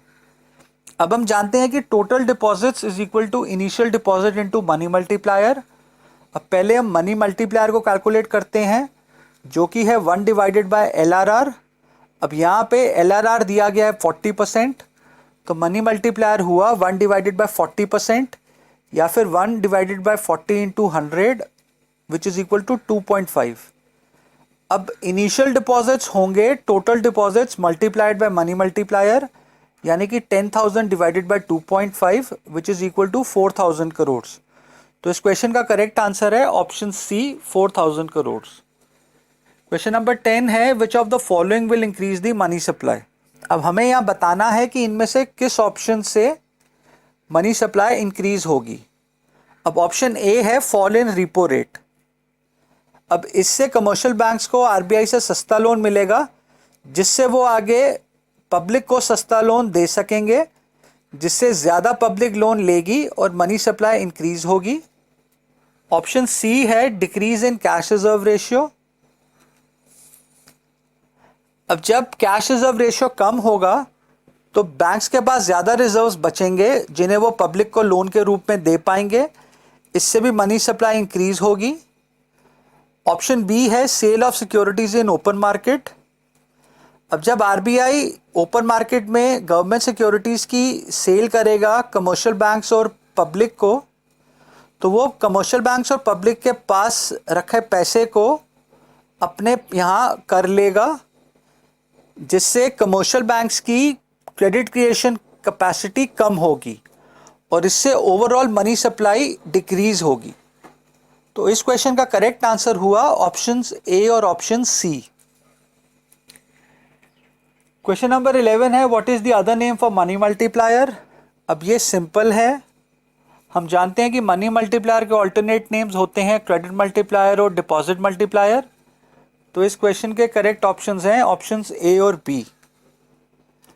क्वेश्चन नंबर 12 है in order to reduce credit in the country RBI में। अब पहली ऑप्शन है buy securities in the open market. अब ये ऑप्शन ऑब्वियसली गलत है, क्योंकि अगर आरबीआई को इकॉनमी में मनी सप्लाई को कम करना है तो वो सिक्योरिटीज को पब्लिक और बैंक को बेचेगा, जिससे उनका पैसा आरबीआई के पास ट्रांसफर हो जाए। Option C reduce cash reserve ratio भी गलत है, क्योंकि जब आरबीआई सीआरआर को रिड्यूस करेगा तो बैंक्स के पास ज़्यादा रिजर्व्स बचेंगे, जिन्हें वो पब्लिक को लोन के रूप में दे सकेंगे। इससे क्रेडिट सप्लाई इंक्रीज होगी, ना कि decrease. Option D increase repo rate correct होगा, क्योंकि इससे कमर्शियल बैंक्स को आरबीआई से शॉर्ट टर्म लोन महंगे रेट ऑफ इंटरेस्ट पे मिलेगा, जिससे उनका लेंडिंग रेट इंक्रीज होगा और पब्लिक को वो ये लोन महंगे रेट ऑफ इंटरेस्ट पे देंगे। इससे कम लोग उस लोन को ले सकेंगे, इससे कमर्शियल बैंक्स की क्रेडिट क्रिएशन कैपेसिटी भी कम होगी और इकॉनमी में मनी सप्लाई भी कम होगी। तो इस क्वेश्चन के करेक्ट आंसर्स हैं ऑप्शन बी और ऑप्शन डी।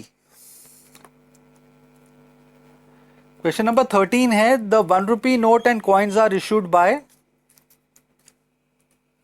अब ये सिंपल है, इसका आंसर है option C ministry of finance, जो गवर्नमेंट ऑफ इंडिया का हिस्सा होती है। क्वेश्चन नंबर 14 है which of these is not a function of central bank. अब ये भी स्ट्रेट फॉरवर्ड है, सेंट्रल बैंक यानी कि आरबीआई पब्लिक से डायरेक्टली डील नहीं करते हैं, इसीलिए वो पब्लिक से डिपॉजिट एक्सेप्ट नहीं करते हैं और ना ही उन्हें लोन देते हैं। तो इस क्वेश्चन के करेक्ट आंसर्स हैं ऑप्शन ए और ऑप्शन बी। क्वेश्चन नंबर 15 है other name for legal reserve requirement is dash. अब ये भी सिंपल है, इसका आंसर है option C variable reserve ratio. अब ऐसे क्वेश्चंस को टैकल करने के लिए मैं अपने स्टूडेंट्स को हमेशा कहता हूं कि चैप्टर के एंड में दिए गए सिनोनिम्स के टेबल को हमेशा पढ़ा करें। क्वेश्चन नंबर 16 है which of the following is not the function of central bank, choose the correct alternative. अब हम जानते हैं कि सेंट्रल बैंक पब्लिक से डायरेक्टली डील नहीं करता है, तो इस क्वेश्चन का करेक्ट आंसर हुआ option B banking facilities to public. Question 17 है dash refer to those deposits in which amount is deposited with bank for a fixed period of time. अब ये भी सिंपल है, हम जानते हैं कि टाइम या टर्म डिपॉजिट्स बैंक में फिक्स पीरियड के लिए करवाए जाते हैं, तो इस क्वेश्चन का करेक्ट आंसर हुआ option B time deposits. Question number 18 है which of the following instrument can not be used by central bank to control money supply. अब यहां ऑप्शंस ए बी और सी सेंट्रल बैंक की monetary policy के instruments होते हैं, जिनसे वो इकॉनमी में मनी सप्लाई को कंट्रोल करता है। इसीलिए इस क्वेश्चन का करेक्ट आंसर हुआ ऑप्शन डी, गवर्नमेंट स्पेंडिंग, जो कि गवर्नमेंट की फिस्कल पॉलिसी का इंस्ट्रूमेंट होता है। इसे हम डिटेल में unit 4 government budget and economy में समझेंगे। क्वेश्चन नंबर 19 है, which bank controls the banking and monetary structure of India. India का बैंकिंग और मॉनेटरी स्ट्रक्चर इंडिया का सेंट्रल बैंक, जो कि रिजर्व बैंक ऑफ इंडिया है, वो कंट्रोल करता है। तो इस क्वेश्चन का करेक्ट आंसर हुआ option A, reserve bank of India. Question 20th है, what is the value of money multiplier when initial deposits are 500 crore and LRR is 10%। अब यहाँ हमें इनिशियल डिपॉजिट और LRR की वैल्यू दे रखी है और हमें मनी मल्टीप्लायर की वैल्यू निकालनी है। अब हम जानते हैं कि money multiplier is equal to 1 divided by LRR, यानी कि 1 डिवाइडेड बाय 10% या फिर 1 divided by 10 into 100 which is equal to 10। तो इस क्वेश्चन का करेक्ट आंसर है ऑप्शन सी। यहाँ इनिशियल डिपॉजिट का कोई काम नहीं है, इसकी वैल्यू आपको कंफ्यूज करने के लिए दी गई है। क्वेश्चन 21 है, what happens where there is an increase in the margin requirement. अब हम जानते हैं कि जब RBI मार्जिन रिक्वायरमेंट्स को इंक्रीज करता है तो कमर्शियल बैंक बोरोअर को उसकी सिक्योरिटी के अगेंस्ट कम लोन ऑफर कर सकता है, जिससे इकॉनमी में बोरोइंग कम होगी और बैंक्स की क्रेडिट क्रिएशन कैपेसिटी भी कम हो जाएगी, जिससे ओवरऑल इकॉनमी में मनी सप्लाई भी कम होगी। तो इस क्वेश्चन का करेक्ट आंसर है option A, it reduces the borrowing capacity and money supply. Next question है, which institutions perform the activity of credit creation. अब हम जानते हैं कि कमर्शियल बैंक्स क्रेडिट यानी कि डिपॉजिट्स क्रिएट करते हैं। तो इस क्वेश्चन का करेक्ट आंसर हुआ ऑप्शन ए। ध्यान रहे, यहाँ हमसे पूछा गया है कि कौन सी इंस्टीट्यूशन क्रेडिट क्रिएट करती है, ना कि कौन सी इंस्टीट्यूशन मनी सप्लाई करती है। क्रेडिट सिर्फ कमर्शियल बैंक्स ही क्रिएट करते हैं, जबकि मनी सप्लाई सेंट्रल बैंक भी करता है जब वो नोट्स को इशू करता है, और कमर्शियल बैंक्स भी करते हैं जब वो क्रेडिट क्रिएट करते हैं, क्योंकि हम जानते हैं कि demand deposits with commercial banks भी मनी सप्लाई का हिस्सा होते हैं। नेक्स्ट क्वेश्चन है, which of this conditions is needed for a financial institution to become a bank. अब हम जानते हैं कि एक फाइनेंशियल इंस्टीट्यूशन तभी बैंक बन सकता है जब वो एडवांस एक्सेप्ट करता है और लोन्स एडवांस करता है।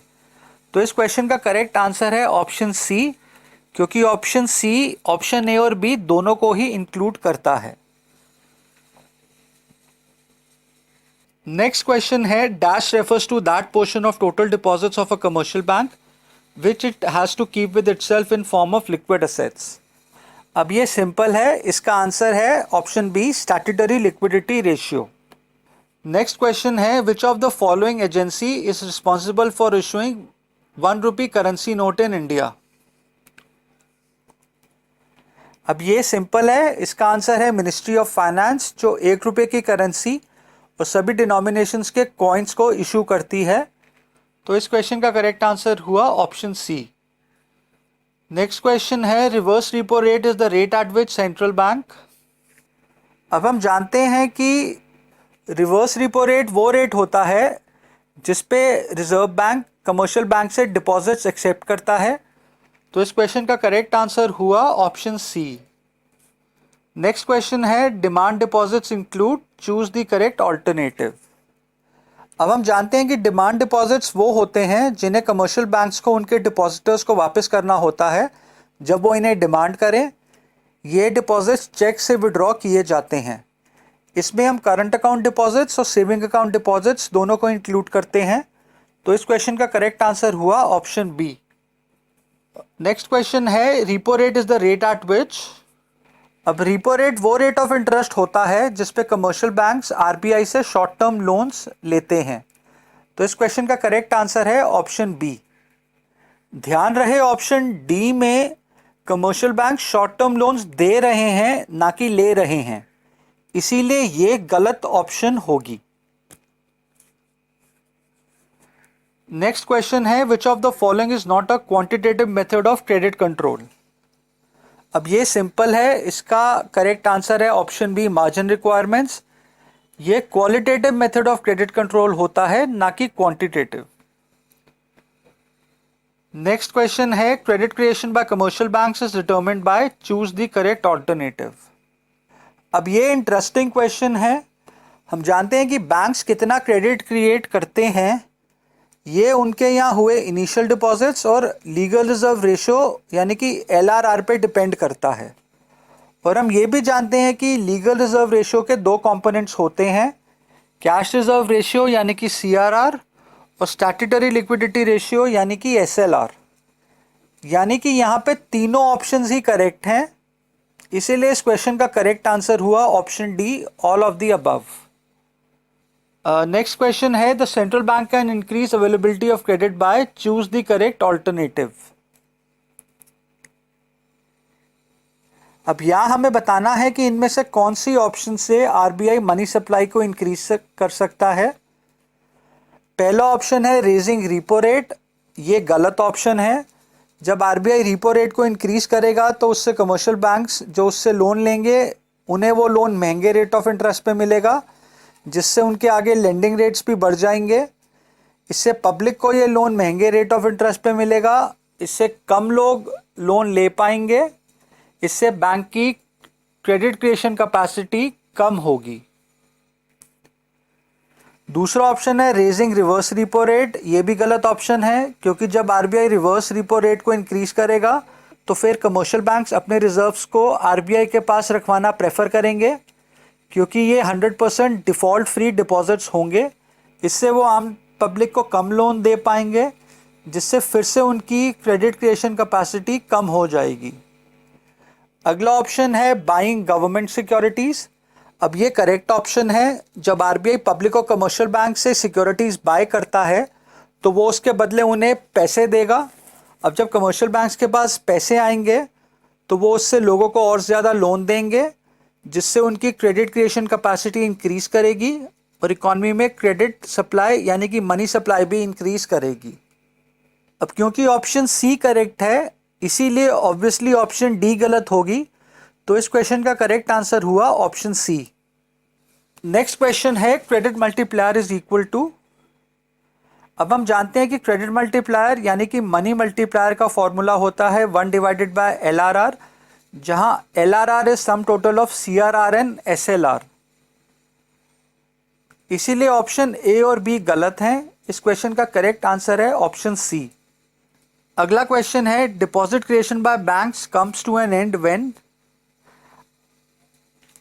अब हम जानते हैं कि बैंक्स द्वारा डिपॉजिट क्रिएशन तब बंद होता है जब कैश रिजर्व्स इनिशियल डिपॉजिट के बराबर हो जाते हैं। तो इस क्वेश्चन का करेक्ट आंसर हुआ ऑप्शन डी। क्वेश्चन नंबर 34 है if an economy is to control credit which of the following can be appropriate. अब यहां हमें बताना है कि अगर इकोनॉमी में क्रेडिट को कंट्रोल करना है तो इनमें से कौन सा ऑप्शन सही होगा। अब हम जानते हैं कि क्रेडिट को कंट्रोल करने के लिए RBI के पास बहुत सारे इंस्ट्रूमेंट्स होते हैं। उनमें से दो हैं रिपो रेट और कैश रिजर्व रेशियो। अब इन दोनों को इंक्रीज करने से या फिर डिक्रीज करने से RBI क्रेडिट को कंट्रोल कर सकता है। इसीलिए ऑप्शन A और B दोनों ही करेक्ट हैं। तो इस क्वेश्चन का करेक्ट आंसर हुआ option C, both A and B। Question number 35 है in order to encourage investments in the economy the central bank may dash choose the correct alternative.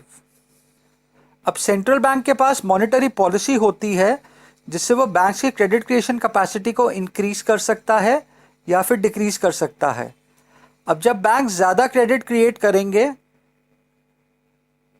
तो इनमें से मेजर शेयर प्रोड्यूसर सेक्टर को जाएगा, जो इस credit से कैपिटल फॉर्मेशन यानी कि इन्वेस्टमेंट करेंगे।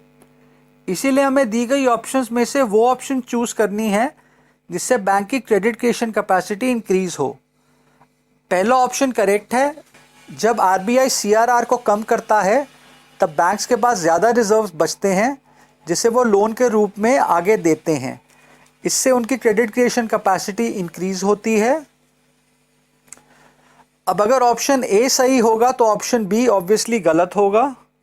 ऑप्शन C भी गलत है, क्योंकि जब RBI बैंक्स को सिक्योरिटीज़ बेचता है तो उसके बदले वो बैंक से पैसा लेता है, जिससे बैंक्स की लिक्विडिटी कम हो जाएगी। वो अब कम लोन आगे बांट सकेंगे, जिनसे उनकी क्रेडिट क्रिएशन कैपेसिटी भी कम हो जाएगी।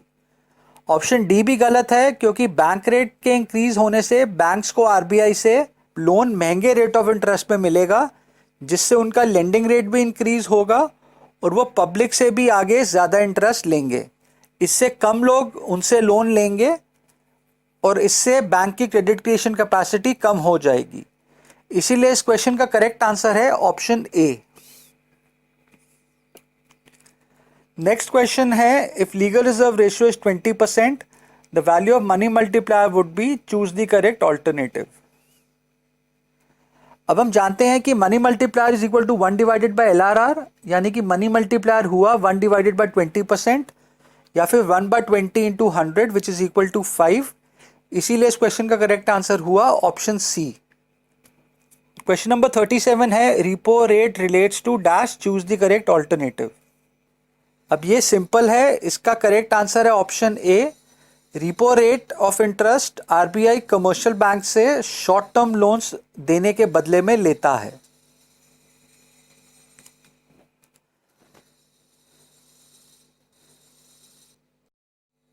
चलिए दोस्तों, अगली कैटेगरी की तरफ बढ़ते हैं, जो कि है very short answer type questions.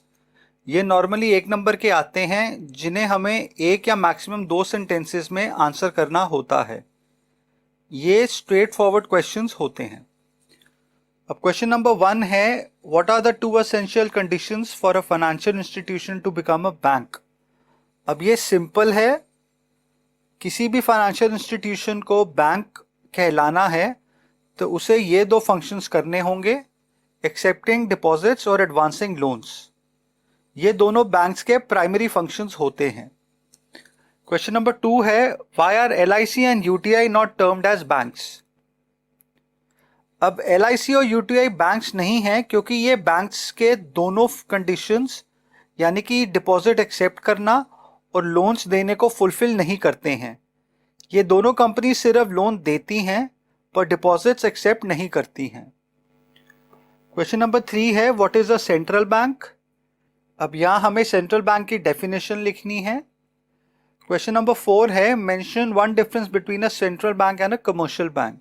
अब हमने सेंट्रल बैंक और कमर्शियल बैंक्स के बीच के डिफरेंसेस को सेक्शन 6.6 में पढ़ा है।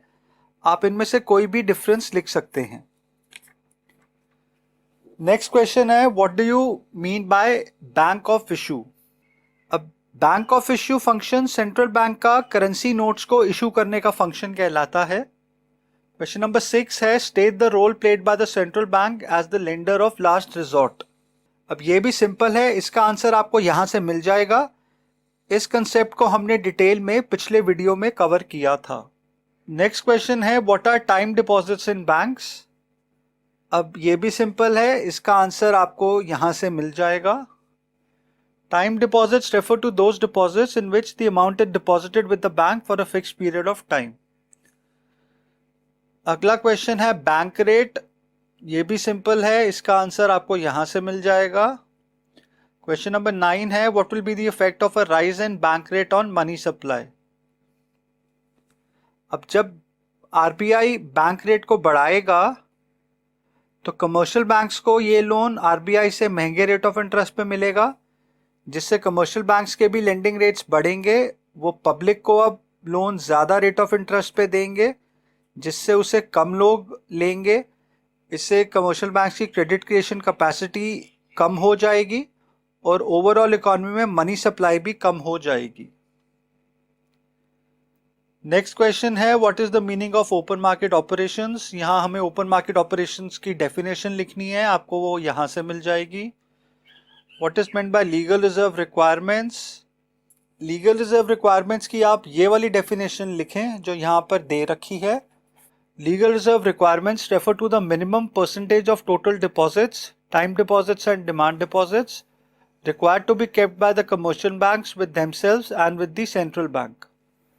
अब ऑब्वियसली जो डिपॉजिट्स का मिनिमम परसेंटेज कमर्शियल बैंक्स अपने पास रखते हैं वो लीगल रिजर्व रिक्वायरमेंट का दूसरा कंपोनेंट होता है, यानी कि स्टैट्यूटरी लिक्विडिटी रेशियो। और जो percentage of total deposits commercial banks central bank के पास रखते हैं वो लीगल रिजर्व रिक्वायरमेंट्स का पहला कंपोनेंट होता है, यानी कि कैश रिजर्व रेशियो। अब क्वेश्चन नंबर 12 और 13 में हमें कैश रिजर्व रेशियो और स्टैट्यूटरी लिक्विडिटी रेशियो को डिफाइन करना है, तो इन दोनों की डेफिनेशंस आपको यहां से मिल जाएंगी। क्वेश्चन नंबर 14 में हमें मार्जिन रिक्वायरमेंट्स को डिफाइन करना है, ये भी स्ट्रेट फॉरवर्ड है, इसकी भी आपको डेफिनेशन यहां से मिल जाएगी। क्वेश्चन 15 में हमें रेपो रेट को डिफाइन करना है, तो ये भी आपको यहां से मिल जाएगा। क्वेश्चन नंबर 16 है mention any one factor affecting the credit creation by banks. अब क्रेडिट क्रिएशन बाय बैंक्स को दो फैक्टर्स अफेक्ट करते हैं, एक तो उनमें कितना इनिशियल डिपॉजिट होता है और दूसरा लीगल रिजर्व रेशियो का क्या रेट होता है। तो यहां पर आप इन दोनों में से कुछ भी लिख सकते हैं। क्वेश्चन 17 है what is reverse repo rate. ये भी सिंपल है, इसका आपको डेफिनेशन यहां से मिल जाएगी। नेक्स्ट क्वेश्चन है state the formula used for calculating money multiplier. तो ये भी सिंपल है, हम जानते हैं money multiplier is equal to 1 divided by legal reserve ratio. Question 19 है calculate the value of money multiplier if legal reserve requirements are 20%।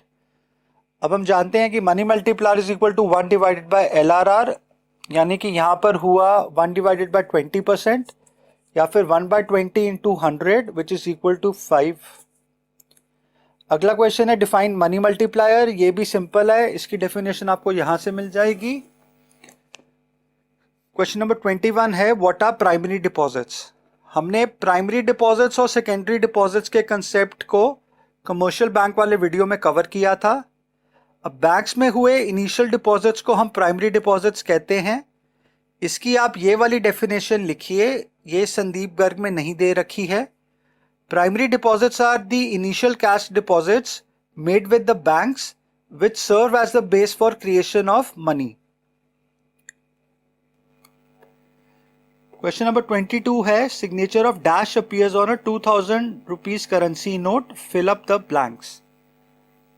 अब क्योंकि 1 रुपए के नोट के अलावा बाकी सभी नोट्स सेंट्रल बैंक यानी कि RBI इशू करता है, तो इन सभी नोट्स पे RBI के गवर्नर के सिग्नेचर होते हैं।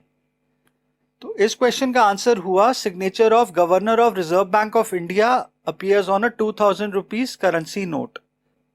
याद रखिए 1 रुपए के नोट पे फाइनेंस सेक्रेटरी के साइन होते हैं। अब फॉर योर इंफॉर्मेशन हमारे करंट RBI गवर्नर यानी कि सितंबर 2021 में जो हमारे RBI गवर्नर हैं उनका नाम है मिस्टर शक्तिकांता दास और हमारे प्रेजेंट फाइनेंस सेक्रेटरी हैं mister TV Somanathan. Question number 23 है name any 2 quantitative tools to control credit creation in an economy.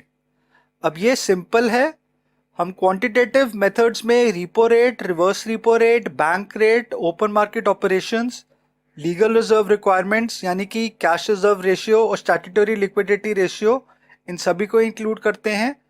इनमें से कोई भी 2 क्वांटिटेटिव इंस्ट्रूमेंट्स को आप यहां पे लिख सकते हैं।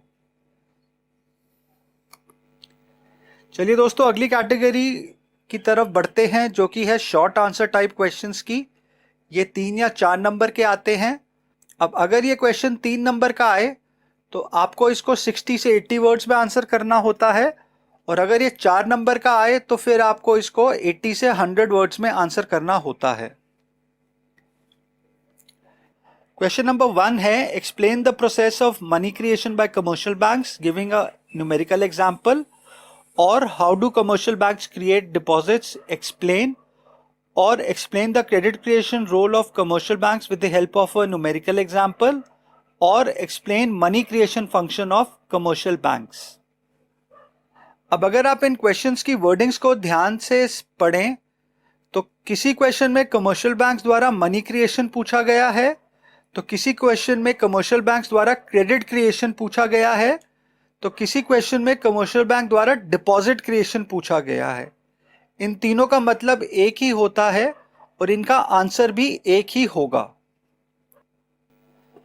अब हमने हॉट्स के क्वेश्चन नंबर 1 और 9 में कमर्शियल बैंक्स द्वारा क्रेडिट या मनी क्रिएशन के कंसेप्ट को एक हाइपोथेटिकल न्यूमेरिकल एग्जाम्पल से समझा है। इसका डिटेल आंसर एग्जाम्पल के साथ आपको सेक्शन 6.3 में मिल जाएगा। क्वेश्चन नंबर 2 है what is meant by a central bank, why is it known as the apex body. अब इसका आंसर आपको यहां से मिलेगा। Central bank is an apex body that controls, operates, regulates and directs the entire banking and monetary structure of the country. अब ये तो थी सेंट्रल बैंक की डेफिनेशन। अब हम इसे एपेक्स बॉडी इसीलिए कहते हैं, it is known as the apex body as it occupies the top most position in the monetary and banking system of the country. अब क्वेश्चन नंबर 3 है state the main functions of a central bank. अब ये straightforward question है, आप यहां पे ये सभी पांचों फंक्शंस को ब्रीफली समझा सकते हैं। Currency authority, banker to the government, bankers bank and supervisor, controller of money supply and credit और custodian of foreign exchange reserves. हमने इन पांचों फंक्शंस को वर्ड बाय वर्ड अपने पिछले वीडियो में समझा था। क्वेश्चन नंबर 4 है state any 3 points of distinction between central bank and commercial banks. तो इसका आंसर आपको सेक्शन 6.6 के इस टेबल से मिल जाएगा। इसे भी हमने अपने पिछले वीडियो में पॉइंट बाय पॉइंट कवर किया था। क्वेश्चन नंबर 5 है explain the function of a central bank as a banker to the government और explain banker to government function of central bank. अब ये भी स्ट्रेट फॉरवर्ड क्वेश्चन है, इसका आंसर आपको इस सेक्शन से मिल जाएगा जहां आप सेंट्रल बैंक के तीनों functions as a banker, agent and a financial adviser to government को एक्सप्लेन करेंगे। क्वेश्चन नंबर 6 है what are the open market operations, what is their effect on availability of credit और explain the open market operations, method of credit control used by a central bank और how does central bank control credit creation by commercial banks through open market operations, explain और explain how open market operations are helpful in controlling credit creation. Again इन चारों questions की wordings different है, पर basically हमसे इन चारों questions में open market operations का डेफिनेशन पूछी गई है और कैसे वो क्रेडिट क्रिएशन को कंट्रोल करते हैं उसका हमसे आंसर पूछा गया है। अब यहां पर आप पहले ओपन मार्केट ऑपरेशंस को डिफाइन करेंगे और फिर आप एक्सप्लेन करेंगे कि कैसे ओपन मार्केट ऑपरेशंस में गवर्नमेंट सिक्योरिटीज को बेच के या फिर खरीद के आरबीआई क्रेडिट को कंट्रोल कर सकता है। ध्यान रहे जब भी आपको क्वेश्चन में पूछा जाए कि कैसे सेंट्रल बैंक अपनी किसी भी मॉनेटरी पॉलिसी इंस्ट्रूमेंट से क्रेडिट को कंट्रोल करता है तो आप उसमें दोनों पॉइंट्स लिखेंगे कि कैसे वो उस पर्टिकुलर मॉनेटरी पॉलिसी इंस्ट्रूमेंट से क्रेडिट को इंक्रीज भी कर सकता है और उसको डिक्रीज भी कर सकता है। अगर आप सिर्फ इनमें से एक ही पॉइंट लिखेंगे तो आपको पूरे नंबर नहीं मिलेंगे। अब याद रखिए जहां पर कमर्शियल बैंक्स क्रेडिट क्रिएट करते हैं वहीं पर सेंट्रल बैंक क्रेडिट कंट्रोल करता है। इसीलिए आपको क्वेश्चन की वर्डिंग्स को हमेशा ध्यान से पढ़ना पड़ेगा कि क्वेश्चनर आपसे क्वेश्चन में क्या पूछ रहा है। क्वेश्चन नंबर 7 है explain the lender of last resort function of the central bank. तो ये भी स्ट्रेट फॉरवर्ड है, हम इसको ऑलरेडी काफी बार डिस्कस कर चुके हैं, इसका आंसर आपको यहां से मिल जाएगा। क्वेश्चन नंबर 8 है explain central bank function as currency authority और explain the bank of issue function of central bank. अब सेंट्रल बैंक का फंक्शन एज करेंसी अथॉरिटी या फिर उसका बैंक ऑफ इश्यू फंक्शन दोनों का एक ही मतलब है, इसका भी आंसर आपको यहां से मिल जाएगा। क्वेश्चन नंबर 9 है explain the bankers bank and supervisors function of a central bank और explain the bankers bank function of central bank. अब यहां पर हमें सेंट्रल बैंक का फंक्शन नंबर 3 समझाना है जहां पर वो कमर्शियल बैंक्स का बैंक होता है। इसमें हम 3 पॉइंट्स को कवर करते हैं, custodian of cash reserves of commercial banks, lender of last resort to commercial banks और giving facility of clearing house to commercial banks. इसी के साथ आपको सेंट्रल बैंक का सुपरवाइजरी फंक्शन भी समझाना होगा जिसका आंसर आपको यहां से मिल जाएगा। अगेन हमने इस वाले फंक्शन को डिटेल में वर्ड बाय वर्ड अपने पिछले वीडियो में कवर किया था, आप उस वीडियो को देख सकते हैं जहां पर मैंने सेंट्रल बैंक के सारे फंक्शंस को वर्ड बाय वर्ड एक्सप्लेन किया था। क्वेश्चन नंबर 10 है explain the effect of an increase in bank rate on credit creation by commercial banks, और what is the bank rate policy, how does it work as method of credit control, और how do changes in bank rate affect money creation by commercial banks, explain, और explain how bank rate is helpful in controlling credit creation. अब इस question को अलग अलग तरीकों से पूछा गया है। पहले पार्ट में आपसे सिर्फ इंक्रीज ऑफ बैंक रेट के इफेक्ट को पूछा गया है, जबकि दूसरे, तीसरे और चौथे पार्ट में आपको बैंक रेट के इंक्रीज और डिक्रीज दोनों का क्रेडिट क्रिएशन पे क्या इफेक्ट होता है उसे आपको समझाना है। अगेन हमने बैंक रेट के कंसेप्ट को और कैसे उसके इंक्रीज और डिक्रीज से आरबीआई इकोनॉमी में क्रेडिट या मनी कंट्रोल करता है अपने पिछले वीडियो में कवर किया था। इसका आंसर आपको यहां से मिल जाएगा। क्वेश्चन नंबर 11 है define cash reserve ratio and statutory liquidity ratio, how can they be used to control the situation of excess money supply. अब यहाँ आपको कैश रिजर्व रेशियो और स्टैट्यूटरी लिक्विडिटी रेशियो की डेफिनेशंस यहाँ से मिल जाएंगी। अब हमें क्वेश्चन में ये भी बताना है कि आरबीआई इन रेशियोज के द्वारा कैसे एक्सेस मनी सप्लाई की सिचुएशन को कंट्रोल करेगा।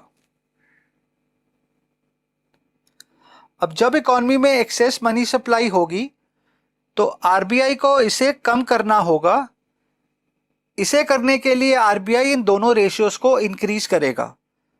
अब जब ये दोनों रेशियोज इंक्रीज होंगे तब कमर्शियल बैंक्स को अपने यहाँ हुए डिपॉजिट्स का ज़्यादा परसेंटेज रिजर्व्स के रूप में रखना होगा, जिससे उनके पास पब्लिक को लोन देने के लिए कम पैसे बचेंगे।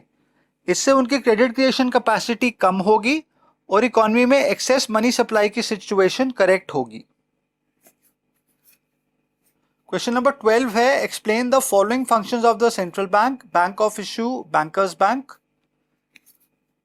अब ये दोनों क्वेश्चंस को हम ऑलरेडी थोड़ी देर पहले डिस्कस कर चुके हैं। इनका डायरेक्ट आंसर आपको यहां से मिल जाएगा।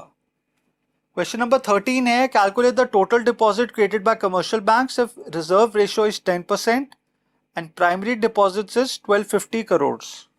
अब यहाँ हमें टोटल डिपॉजिट्स को क्रिएट करना है, जहाँ हमें रिजर्व रेशियो जो कि लीगल रिजर्व रेशियो का दूसरा नाम होता है 10% दिया गया है, और प्राइमरी डिपॉजिट्स जो कि इनिशियल डिपॉजिट्स का दूसरा नाम होते हैं 1250 करोड़ दे रखे हैं। अब हम जानते हैं कि total deposits is equal to primary deposits into money multiplier, और हम ये भी जानते हैं कि money multiplier is equal to 1 divided by legal reserve ratio. तो पहले हम मनी मल्टीप्लायर को कैलकुलेट कर लेते हैं, जो कि होगा 1 divided by legal reserve ratio, यानी कि 1 डिवाइडेड बाय 10%, या फिर 1 divided by 10 into 100 which is equal to 10। अब टोटल डिपॉजिट्स हुए प्राइमरी डिपॉजिट्स यानी कि 1250 करोड़ इंटू मनी मल्टीप्लायर यानी कि 10 which is equal to 12,500 crore rupees. Next question है if total deposits created by commercial banks is 20,000 crore and the primary deposits is 2,500 crore, what is the value of money multiplier and reserve ratio. अब हम जानते हैं कि total deposits is equal to initial deposits multiplied by money multiplier, या फिर money multiplier is equal to total deposits divided by initial deposits. अब यहाँ हमें टोटल डिपॉजिट्स दे रखे हैं 20,000 करोड़ और इनिशियल डिपॉजिट यानी कि प्राइमरी डिपॉजिट्स दे रखे हैं 2,500 करोड़। तो मनी मल्टीप्लायर हुआ टोटल डिपॉजिट्स यानी कि 20,000 crore divided by primary deposits यानी कि 2,500 crore which is equal to 8। अब हम ये भी जानते हैं कि money multiplier is equal to 1 divided by legal reserve ratio, या फिर legal ratio is equal to 1 divided by money multiplier. और अभी हमने मनी मल्टीप्लायर की वैल्यू कैलकुलेट की है 8, तो लीगल रिजर्व रेशियो हुआ 1 डिवाइडेड बाय मनी मल्टीप्लायर यानी कि 1 divided by 8 which is equal to 0.125। अब अगर हम इसे परसेंटेज में कन्वर्ट करें तो हम इसको 100 से मल्टीप्लाई करते हैं, यानी कि लीगल रिजर्व रेशियो का फाइनल आंसर हुआ 12.5%। अब क्वेश्चन नंबर 15 में हमें बताना है कि लीगल रिजर्व रेशियो के कौन से कंपोनेंट्स होते हैं। अब हम जानते हैं कि लीगल रिजर्व रेशियो के दो कंपोनेंट्स होते हैं, कैश रिजर्व रेशियो और स्टैट्यूटरी लिक्विडिटी रेशियो। इन दोनों को आप यहां से एक्सप्लेन कर सकते हैं। क्वेश्चन नंबर 16 है, explain the distinction between statutory liquidity ratio and legal reserve ratio. अब यहां आपने SLR और LRR के बीच के डिफरेंस को बताना है। अब इनमें हम 3 पॉइंट्स लिख सकते हैं। पहले पॉइंट में हम इन दोनों की डेफिनेशंस लिखेंगे। दूसरे पॉइंट में हम ये लिखेंगे कि SLR LRR का कंपोनेंट होता है, जबकि LRR में SLR और CRR दोनों ही इंक्लूड होते हैं। तीसरे पॉइंट में हम ये लिख सकते हैं कि किसकी वैल्यू ज़्यादा होगी। अब क्योंकि SLR LRR का हिस्सा होता है, इसीलिए SLR की वैल्यू हमेशा LRR से कम होगी, और क्योंकि LRR में SLR और CRR दोनों इंक्लूड होते हैं और CRR की वैल्यू हमेशा पॉजिटिव होती है, इसीलिए LRR की वैल्यू हमेशा SLR की वैल्यू से ज़्यादा होगी। क्वेश्चन नंबर 17 है, explain any 2 methods of credit control used by central bank और elaborate any 2 instruments of credit control as exercised by Reserve Bank of India। अब ये स्ट्रेट फॉरवर्ड क्वेश्चंस हैं। आप RBI के क्वांटिटेटिव और क्वालिटेटिव मेथड्स में से किसी भी 2 मेथड्स को एक्सप्लेन कर सकते हैं। हाँ, पर दोनों मेथड्स को इंक्रीज करने से और उन्हें डिक्रीज करने से इकोनॉमी में क्रेडिट क्रिएशन पे क्या असर होता है, आपको इन दोनों को यहाँ पर मेंशन करना होगा। क्वेश्चन नंबर 18 है, what is legal reserve ratio, explain it's components. तो ये भी स्ट्रेट फॉरवर्ड क्वेश्चन है। आप लीगल रिजर्व रेशियो की डेफिनेशन यहाँ से लिखिए और इसके दोनों कंपोनेंट्स CRR और SLR को भी आप यहाँ से एक्सप्लेन कर सकते हैं। क्वेश्चन नंबर 19 है, what is the repo rate policy, how does it work as the method of credit control. अब ये भी सिंपल है। आप पहले तो रेपो रेट को डिफाइन करें और फिर आपको सेकंड पार्ट में एक्सप्लेन करना है कि कैसे रेपो रेट को इंक्रीज करने से और उसे डिक्रीज करने से इकोनॉमी में क्रेडिट क्रिएशन इंक्रीज या डिक्रीज होती है। याद रखें, आपको ये दोनों पॉइंट्स को एक्सप्लेन करना होगा। क्वेश्चन नंबर 20 है, explain the currency authority function of the central bank. अब इसे हम ऑलरेडी कवर कर चुके हैं। इसमें आप सेंट्रल बैंक का बैंक ऑफ इशू फंक्शन को एक्सप्लेन करेंगे और उसके क्या क्या एडवांटेजेस होते हैं उसे भी लिखेंगे। इसका आंसर आपको यहां से मिल जाएगा। क्वेश्चन नंबर 21 है, explain the role of reverse repo rate in controlling credit creation और explain the role of reverse repo rate in controlling money supply. अब यहां पर आप रिवर्स रिपो रेट को इंक्रीज करने से और उसे डिक्रीज करने से क्रेडिट क्रिएशन पे क्या असर होता है, उन दोनों को एक्सप्लेन करेंगे। अगेन आई रिपीट, मैंने अपने पिछले वीडियो में इन सभी मॉनेटरी इंस्ट्रूमेंट्स को डिटेल में समझाया था। आप मेरा लास्ट वीडियो देख सकते हैं फॉर डिटेल्स। क्वेश्चन नंबर 22 है, how the following tools can be used for credit control by the central bank in an economy, open market operations, margin requirements. अब यहां भी आप इन दोनों टूल्स को इंक्रीज करने से और डिक्रीज करने से क्रेडिट क्रिएशन पे क्या असर होता है, इन दोनों को एक्सप्लेन करेंगे। याद रहे, अगर आप सिर्फ एक इफेक्ट को ही एक्सप्लेन करेंगे तो आपको पूरे मार्क्स नहीं मिलेंगे। क्वेश्चन नंबर 23 है, explain how repo rate can be helpful in controlling credit creation. इसी के साथ क्वेश्चन 24 है, explain the role of cash reserve ratio in controlling credit creation. अब हम इन दोनों क्वेश्चंस को ऑलरेडी कवर कर चुके हैं। अगेन आप इन दोनों इंस्ट्रूमेंट्स को इंक्रीज करने से और डिक्रीज करने से क्रेडिट क्रिएशन पे क्या असर होता है उसे एक्सप्लेन करेंगे। क्वेश्चन नंबर 25 है, explain the varying reserve requirements method of credit control by the central bank. अब varying reserve requirement legal reserve requirement का दूसरा नाम होता है। इसमें आप सबसे पहले तो CRR और SLR दोनों को एक्सप्लेन करेंगे और फिर इन दोनों इंस्ट्रूमेंट्स को इंक्रीज करने से और फिर डिक्रीज करने से क्रेडिट क्रिएशन पे क्या असर होता है, इन दोनों को एक्सप्लेन करेंगे। क्वेश्चन नंबर 26 है, if legal reserve ratio is 0.2 and new deposits are 1000 rupees, explain the process of money creation by the commercial banks. अब यहां आपको LRR का फिगर दे रखा है 0.2। इसको अगर आप परसेंटेज में कन्वर्ट करें तो ये होगा 20%, और साथ में आपको न्यू डिपॉजिट्स यानी कि इनिशियल डिपॉजिट्स का फिगर भी दिया गया है। अब आपको यहां पर मनी क्रिएशन प्रोसेस एक्सप्लेन करना है कमर्शियल बैंक्स का, जिसे हमने डिटेल में सेक्शन 6.3 में इन्हीं फिगर्स के साथ कवर किया है। इसे आप यहां पे पूरा एक्सप्लेन करेंगे विद दिस टेबल। अगेन मैंने आपको जो हॉट सेक्शन के क्वेश्चन नंबर 1 में 4 पॉइंट समझाए थे कि कैसे आपने इस तरह के क्वेश्चंस को आंसर करना है, उसको आप यहां भी फॉलो करेंगे। अगेन इस क्वेश्चन को कैसा आंसर करना है उसके लिए आप इस वीडियो के स्टार्टिंग में जाएं, जहां मैंने हॉट सेक्शन का क्वेश्चन नंबर 1 को कवर किया था। क्वेश्चन नंबर 27 है, explain the role of statutory liquidity ratio in increasing money supply. अब इस क्वेश्चन को हम ऑलरेडी कवर कर चुके हैं। अब यहां आपको एक्सप्लेन करना है कि अगर आरबीआई को मनी सप्लाई इंक्रीज करनी है तो उसको एसएलआर रेशियो के साथ क्या करना चाहिए। अब अगर आरबीआई को इकॉनमी में मनी सप्लाई इंक्रीज करनी है तो उसको एसएलआर के रेशियो को कम करना पड़ेगा। जब वो एसएलआर का रेशियो कम करेगा तब कमर्शियल बैंक्स को अपने यहाँ पे कम डिपॉजिट्स रखने पड़ेंगे डेजिग्नेटेड लिक्विड एसेट्स में।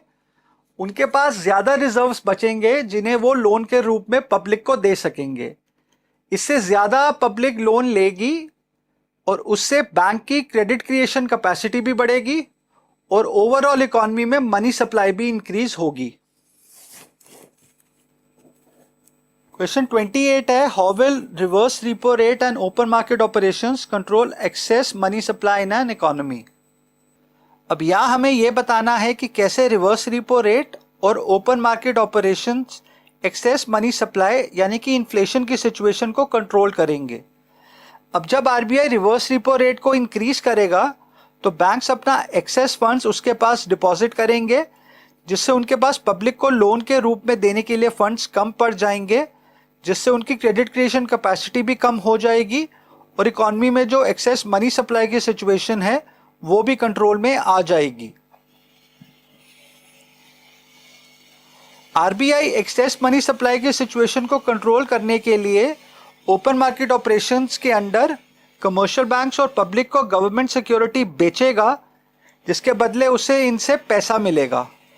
अब बैंक्स के पास जो फंड्स हैं उनमें कमी आएगी, जिससे उनकी क्रेडिट क्रिएशन कैपेसिटी भी कम हो जाएगी और एक्सेस मनी सप्लाई की सिचुएशन सॉल्व हो जाएगी।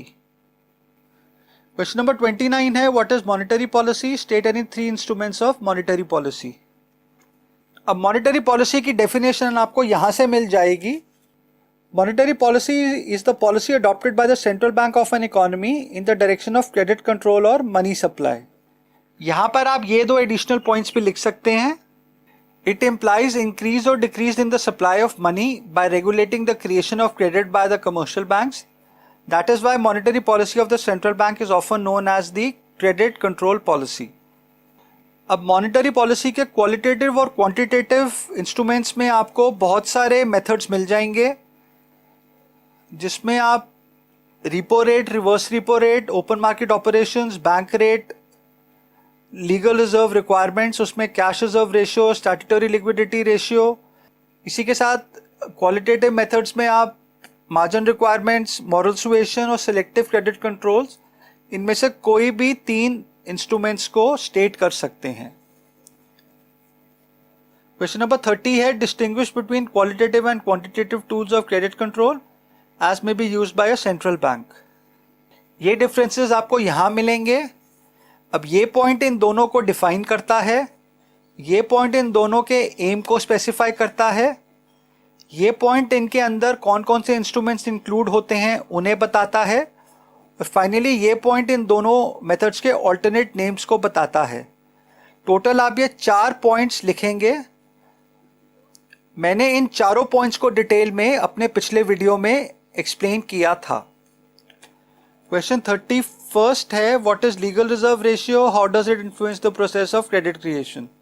अब पहले आप लीगल रिजर्व रेशियो को डिफाइन करेंगे, फिर आप उसके दोनों कंपोनेंट्स सीआरआर और एसएलआर को एक्सप्लेन करेंगे और कैसे इनको इंक्रीज या डिक्रीज करके आरबीआई क्रेडिट क्रिएशन को इन्फ्लुएंस कर सकता है उसे एक्सप्लेन करेंगे। क्वेश्चन नंबर 32 है, discuss any one of the following functions of a central bank as government's bank or open market operations. अब इसे हम ऑलरेडी कवर कर चुके हैं। ओपन मार्केट ऑपरेशंस आरबीआई की मॉनेटरी पॉलिसी का एक इंस्ट्रूमेंट होता है, इसे आप यहाँ से एक्सप्लेन कर सकते हैं। और एज बैंकर्स बैंक आप सेंट्रल बैंक के फंक्शन को यहाँ से एक्सप्लेन कर सकते हैं।